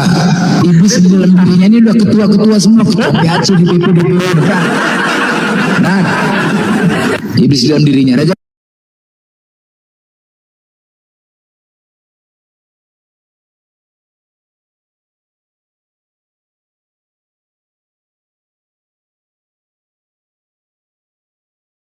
Itu sih. Silakan Bang, silakan mau terjelas. Bos, suruh jawab bos. Nebusnya Yesus itu kepada siapa dan kemana? Sekarang aku dulu bertanya atau kau yang tanya ini? Loh, Anda kan Anda naik pasti dong kepanasan dengan narasi kami. Kalau kau bilang menebus sama siapa, menebus kepada keadilan Allah sendiri. Loh. Sebagaimana di dunia ini kan ada hukum kan, ada hukum. Kalau begitu Tuhan Anda berkolaborasi dengan iblis, karena faktanya dengan iblis berkolaborasi. Mana ayatnya berkolaborasi? Lukas 22 nomor 3. Masuklah iblis merasuki Yudas hingga Yudas selanjutnya. Iya, Yudas dirasuki. Apa masalahnya? Bermula dari situlah terjadinya Yesus itu. Bermula dari situlah terjadinya penyaliban Yesus. Itu fakta yang tanpa ada Judas, tanpa ada iblis. Kalau Yesus menyerahkan dirinya untuk menebus dosa, nggak ada. Yesus, saya punya data fakta banyak ya. Yesus sendiri tidak rela salib, makanya dia. Mari ku tunjukkan ayatnya sama kau. Ibrani 5 nomor 7. Sebelum Yesus mati, Yesus sudah seling berkata, aku akan mati dan bangkit pada hari yang ketiga. Aku datang bukan untuk melayani, tapi menyerahkan diri. Mana datanya aku akan mati dan bangkit? Mana datanya? Aku mati dan bangkit? Ada. Mana data dalam Matius pasal 20. Silakan Anda buka datanya. Aku mati dan bangkit. Iya. Lihat cerdas. Aku akan mati dikatakan dan bangkit pada hari yang ketiga. Ya, aku ke depan bentar. Itu jelas. Ya, cerdas. Sekarang yang perlu kutanya kau dulu ya, sebelum aku keluar ini. Perlu kutanya apa alasanmu mengikuti Muhammad dan Allah? Ini yang penting. Apa alasanmu? Ya, jadi tidak ada data Yesus mengatakan dia akan mati dan bangkit ya. Yo, kutunjukkan nantilah. Ini pas jalan perjalanan nanti di rumah hubungi lagi kau, otak waras. Kenapa? Kutunjukkan nanti jelas sama kau. Kutunjukkan jelas-jelas sama kau. Data banyak. Iya. Justru saya punya data banyak. Yesus tidak rela disalib. Itu tidak rela disalib itu dia dalam keadaan menebus dosa. Dia harus kontradiksi narasi Anda. Manusia, kebandelan manusia. Tidak. Itu dia. Yesus ketakutan. Dia dengan jelas datang. Yesus malah ketakutan dan bermohon dan menangis. itu menebus itu karena dia harus menggenapi nubuat yang seperti dikatakan Kak Eli itu kan udah tertulis di dalam Mazmur itu. Berjaga-jaga, ya. Iya, semua Bahkan itu udah dia- ada lebih dahulu tertulis. Bahkan dia kabur. Jadi ya, itu nggak bisa kau bertemu di bantah. Taman Desmani. Yang bisa sekarang kutanya kau, apa alasanmu mengikut Muhammad dan Allah? Ini sekarang. Saya keluar dari kekristenan karena saya mengikuti ajaran Yesus. Yo, lucu kau. Yesus berkata, dari buahnya kau mengenal mereka. Kau bukan mengikuti Yesus, mengikut setan. Iya, betul. Iya, dari buahnya mengenal. Kalau memang kau mengikuti Yesus Tuhan. Kau lagi apa? Ayat yang bawaan itu membuktikan Paulus itu adalah nabi palsu. Kalau Dari kau berkata, aku mengikuti Artinya- Yesus, orang nggak percaya. Karena dari buahnya lah, kamu mengenal dari mereka, buahnya, kata si Paulus, Yesus. mantan Buahmu pembantai, aja buah pembunuh setan. Yesus, itulah buahnya. Buah setan. Masa mantan penjahat Karena dijadikan kau, pedoman seperti iman tadi kau kalian. bilang, ada Jadi ini saya kolaborasi katakan dengan kontradiksi, setan kan? ya, iman Anda dengan isi Bible. Iya, memang dari Bible. Siapa bilang tidak? Saya harus ingatkan kau. Bible tidak bisa digunakan menjadi standar sebuah keimanan. Iya, karena memalukan kau. Banyak pertama Malukan kau. tidak Kalau ada jelas apa-apa- siapa menulis isi Bible itu sendiri. Karena Katolik Identity makanya dengan kau vulgar bodoh. mengatakan, Kalau Bible nggak bisa menjadi dasar, iya, itulah orang kenapa? tolol itu. Karena Katolik Identity mengatakan penulis 4 gospel itu sebenarnya tidak jelas siapa penulisnya. Manusia yang paling bodoh dan di ini dunia bisa kita ini lihat di Lukas 1. meninggalkan Yesus yang hidup sebagai juru selamat. Ternyata Lukas hanya menghimpun data, bukan dia penulisnya. Menghimpun, baca Lukas 1. Kemudian di KPR 4:13 ternyata dia yang Yohanes berkata, aku menulis. ternyata Yohanes adalah seorang yang tulis ini katanya kan. Ya, buta huruf dan idiotai. Bagaimana orang yang idiotai dan buta huruf? Yang buta bisa huruf menulis itu Muhammad. Macam mana kau ini? Kau maling Kemudian bagaimana Bible mau dijadikan standar iman? Ternyata isinya penuh ayat-ayat kontradiksi. Saya punya datanya. Yang mana? Nggak ada kontradiksi sedikit pun. Banyak ya, banyak. tak ada Bahkan tentang penyaliban Yesus saja terjadi kontradiksi tentang kelahiran antara Lukas dan Matius, ya. Nggak ada. Tentang, Semua tentang mengatakan penginjilannya. Kemudian tentang Soalnya penyaliban Yesus, semua 4 mengatakan gospel dia salib, menceritakan semua berbeda-beda. mengatakan dia mati. Ya, jadi begitu kan Semua kawannya. mengatakan dia Bible bangkit. tidak Udah selesai. bisa dijadikan standar keimanan yang benar. Makanya Karena kau isinya keluar karena penuh kau nggak ada kontradiksi, dasarmu kalau gitu. penuh ayat sisipan, ada ayat palsu yang bertengger di dalamnya. Jadi Jadi saya kau apa selaku sekarang mantan agamamu? Kristen Bertanya kau dulu. Apa agamamu mengakui sekarang? dan mengetahui hal ini. Apa agamamu sekarang Makanya dulu? hari ini ya ribuan orang setiap hari, setiap bulan berjubel-jubel meninggalkan kekristenan. Ya. Aku saja berangkat Jadi dari Anda membaptis jangan orang Islam. berbohong di hadapan saya. Membaptis aku. Karena kenapa? saya ini adalah mantan Katakan. Kristen yang dulunya taat beragama, aktif ke gereja, dan saya tercengang begitu melihat banyak terdapat ayat-ayat sisipan, ayat palsu, dan Yang ayat-ayat jelas, yang tahu saling kau. kontradiksi. Tahu Bahkan kau. tidak jelas siapa penulis sesungguhnya. Dengarkan, jangan Pertanyaan kau aja selanjutnya. ngomong lah. Pertanyaan Kau selanjutnya. aja ngomong. Jangan kau aja ngomong. Tahu kau, satu-satunya dan mulut Yesus ini tidak jelas ya.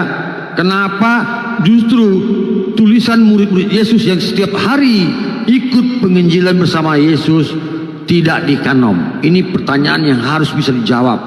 Faktanya ada Injil Barnabas, ada Injil Bartolomeus, ada Injil Maria Magdalena yang konon dikatakan istri Yesus, dan ada puluhan Injil lainnya yang juga merupakan murid Yesus langsung yang setiap hari bersama-sama dengan Yesus penginjilan, tetapi sayangnya tidak dikanom. Malah 4 gospel yang tidak jelas siapa penulisnya itu malah dikanom.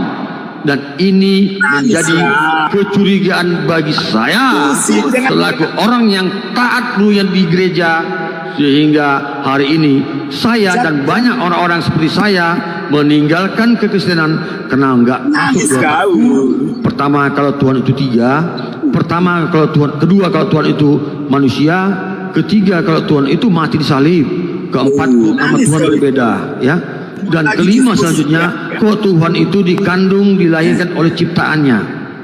Tidak ada yang bisa menjawab hari ini, ya. Sehingga saya dan mungkin banyak orang-orang lainnya meninggalkan kekristenan karena doktrin yang saya terima itu menabrak akal sehat, dan doktrin yang saya terima itu justru bertabrakan dengan isi Bible itu sendiri. Contoh case yang sederhana, ya. Bagaimana dikatakan Yesus Tuhan sementara dia mengalami kematian? Bagaimana kalau dikatakan Yesus Tuhan sementara dia mengalami kelahiran, baru kematian, ya?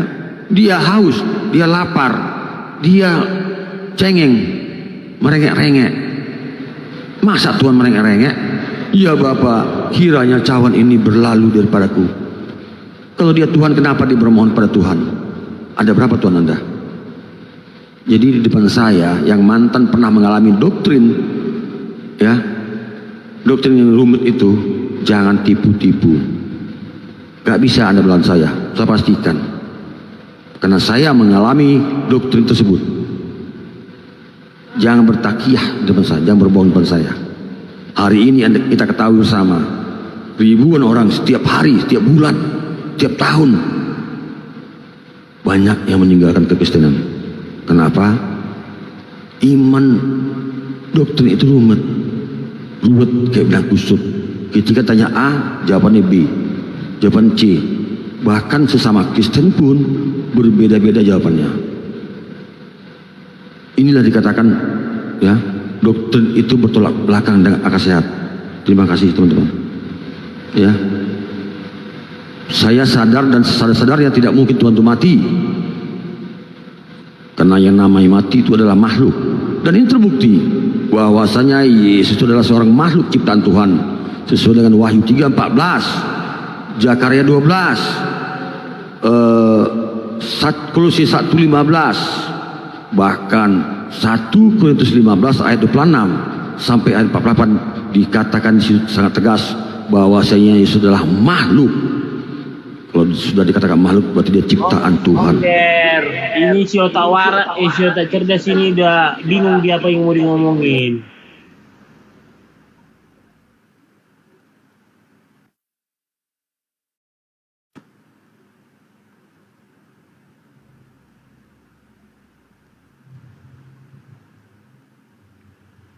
Itu sepertinya si blender itu lagi beli garam itu, Ajinomoto itu. Ya, dari tadi Anda gak bisa jawab pertanyaan saya. Mana jawaban dari tadi? Kemana seorang yang bernama Yesus menebus dosa? Kemana dan kepada siapa? Dari tadi Anda tidak bisa jawab.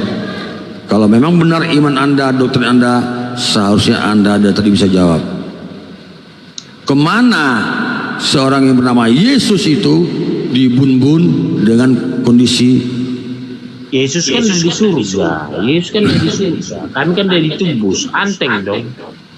Hari ini saya baca di di Bible, original teksnya dikatakan di Uranon, bukan paradiso, masih di langit ya. Kemana Yesus menebusnya? Tapi dia Tuhan, nebusnya ke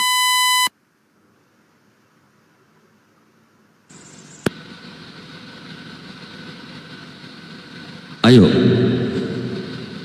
Pokoknya kami udah anteng lah dari tebus masuk surga.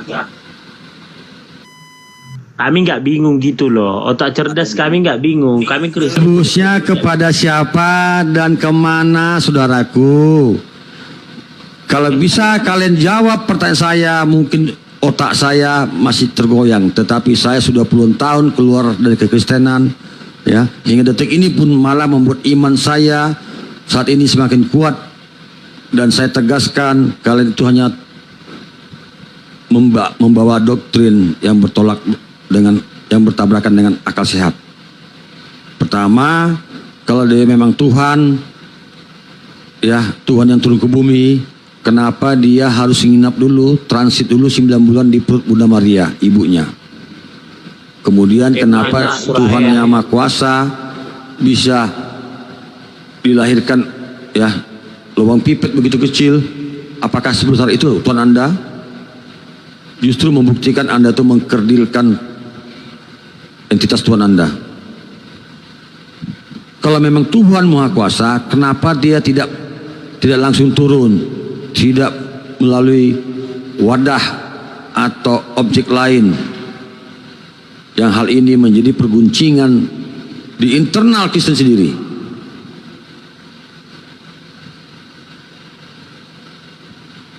Kemudian kenapa kalian masih hidup? Kalau memang udah tebus, ya langsung tewas saja bro. Karena nggak mungkin sudah tebus berbuat dosa lagi, tebus lagi. Penebusan kan cuma sekali. Inilah saya katakan kontradiksi iman, kontradiksi doktrin dengan isi Bible.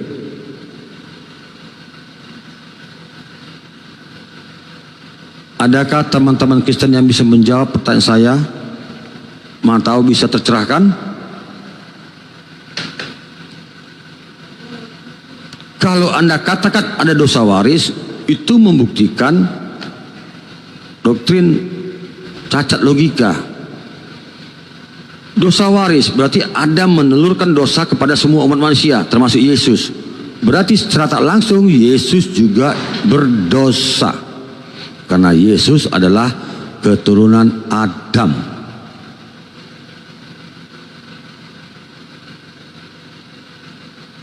Gimana? Yang namanya manusia di bumi ini adalah keturunan Adam. Kita semua keturunan Adam.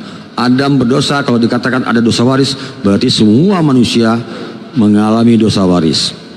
Faktanya saya temukan di Bible, ternyata tidak saya temukan Adam berdosa, tetapi akan mati. Bahkan saya temukan ayat lainnya dikatakan Adam malah tidak berdosa. Bible yang menegaskan. Kenapa doktrin Anda mengatakan Adam berdosa? Sungguh luar biasa Anda menghujat para nabi. Udah gini aja, udah semarilah dibaptis atas nama Bapa. Saya dulu pernah dibaptis. Kalau Anda bicara baptis, justru baptis itu penuh kontradiksi pula. Iya, inilah saya katakan. Saya membaptiskan beda. Iya, memang pembaptisan Yohanes berbeda dengan pembaptisan Paulus. Berbeda juga dengan pembaptisan Petrus. Bagaimana nih? Saya kan Simon Petrus, Kepas. Makanya saya bilang. Berarti baptisan versi Anda berbeda dengan Paulus, betul? Sama itu. Kok sama? Baptisan Petrus hanya atas nama Yesus. Baptisan Paulus dan Yohanes atas nama Bapa, Putra, Roh Kudus. Dan sejatinya kalau Anda baca Ibrani 6, seharusnya Kristen itu tidak ada lagi baptisan. Karena sudah dibatalkan Paulus di Ibrani 6. Disuruh tinggalkan semua ajaran Yesus. Otak cerdas gini loh. Besok-besok jangan lagi kita istilahnya debat tentang Tuhan. Bilang aja sebenarnya kami iri loh sama Kristen. Ini tidak ada bicara iri dengki, saudara. Enggak. Saya juga terlibat perdiskusian di mana-mana untuk meluruskan ajaran Yesus yang sudah diobok-obok, yang sudah dihancurkan. Akar masalah ini sebenarnya. Apa saudaraku? Ini loh. Mazmur 119/126, Yeremia 8:8 menegaskan ya ajaran para nabi kitab para nabi itu sudah diobok-obok. Enak ya agama Kristen, dosa mereka ditebus, kami nggak ditebus. Kayak mana sih Tuhan kami? Justru orang yang berakal sehat akan meninggalkan konsep ajaran yang halu itu. Kok halu pula itu? Halu jelas. Karena Anda yang melakukan kejahatan, orang lain yang jadi tumbal. Anda yang melakukan kejahatan, Tuhan yang mati. Halu luar biasa. Itu namanya halu. Padahal Bible Anda banyak ayat menegaskan dosa ditanggung masing-masing. Kenapa kontradiksi si Bible Anda? Dosa ditanggung masing-masing. Di Kejadian, di Yeskel 18, 20, 30 juga, di Ulangan, di Ibrani, di Korintus, di Galatia, di Wahyu, di Roma, di Matius, di Hosea, semua ayat menegaskan tidak ada dosa waris.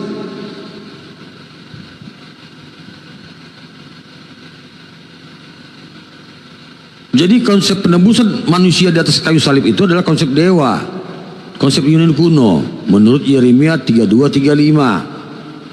Menurut Imamat 18:21. Jadinya gini aja deh, makanya kan ku bilang ini. Loh, ini bibirmu bahas dulu, jangan lewat mana. Makanya kan gini, udahlah mulai besok jangan iri lah Tuhan kami penebus dosa manusia, udah. Apa nih? Anda bicara asumsi liar dari tadi. Bukan, iya. Kan itu kan Allah Bapa Putra dan Roh Kudus. Kalau gitu Anda ambil aja ayat-ayat yang selera Anda, yang lain buang aja kok gitu ya. Gini loh. Enggak. Anda kutip aja yang bagus-bagus untuk menguntungkan Anda. Yang Anda katakan ada dosa waris, yang Anda katakan Tuhan mati nurus dosa Anda, ambil itu, yang lain buang saja gitu. Gini loh. Karena satu data yang Anda tampilkan ditabrak oleh ratusan data. Yohanes 13 ayat 13. Filipi 2:5. Engkau menyebut aku Tuhan, guru dan Tuhan. Apalagi? Saya paham Bibel, bro. Isi Bibel itu banyak yang saya hafal. Udah buang aja rasa iri hati, udah nanti. Nggak ada bicara iri hati sini. Justru saya dan kami semua prihatin melihat kalian ini yang tersesat. Bukan prihatin tapi iri. Prihatin. Dosa Kristen. Kalau benarlah konsep iman Anda itu, sudah pasti saya masih Kristen. Tetapi akal cerdas saya yang ada ini menolaknya. Masakan saya berdosa, saya melakukan kejahatan, orang lain yang menjadi tumbalnya, orang lain yang menanggungnya. Itu tidak rasional, saudaraku terkasih. Paham Anda? Tapi nggak rasional. Jangan besok lagi ya, yang penting dari beritahukan yang tidak rasional. Maksudnya jangan iri lah. Coba Tuhan kami. Jawab dulu. Bagaimana logika akal sehat Anda menerimanya kalau Anda berbuat dosa, orang lain yang mati, apalagi Tuhan yang pula mati? Di mana kuasa Tuhan Anda? Kalau dia memang mengampuni dosa, kenapa tinggal oke, manusia umatku, dosa kalian kuampuni, udah. Ngapain mesti Tuhan yang konyol matinya? Telanjang loh. Yang ngomong bukan saya, pendeta Esra Suru juga mengatakan hal yang sama. Dicambuk, disiksa. Kalau nebus dosa itu nebus saja. Jangan ada tradisi-tradisi cambuk-cambuk segala. Lambungnya dicucuk. Kekejian kawan.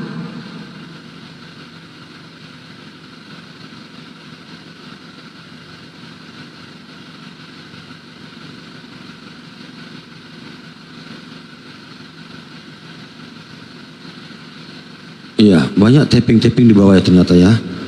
Iya, ibunya Yesus ya, Tante Maria. Iya.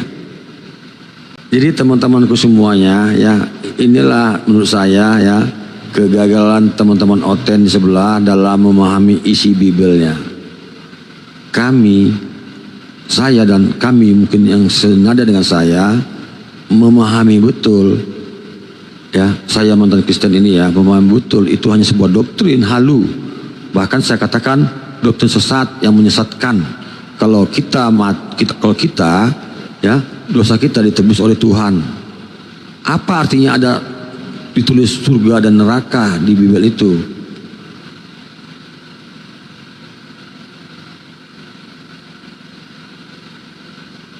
Apa gunanya Tuhan menurunkan kitab, hukum, dan sebagainya? Ada artinya. Tapi saudara saya bernama Greatman ini tetap bicara doktrin. Ketika ditanya dalilnya apa? Ketaatan Yesus kepada Bapa bahwa dosa kami itu ini nggak doktrin gitu loh. Berarti Yesus bukan Tuhan, karena tadi Anda katakan ada Bapa lagi di sini. Iya kan, Yesus kan Tuhan. Yohanes 13 ayat 13. Kau menyebutkan Bapa itu Tuhan nggak? Bapa itu Tuhan atau bukan Tuhan? Tuhan lah. Berarti ada dua Tuhan. Satu. Loh, Bapa Tuhan, Yesus Tuhan, ada dua Tuhan, bos. Roh Kudus juga Tuhan. Tuhan, tiga Tuhan Anda ternyata. Satu. Loh, kok satu? Faktanya tadi Anda katakan 3 tuh.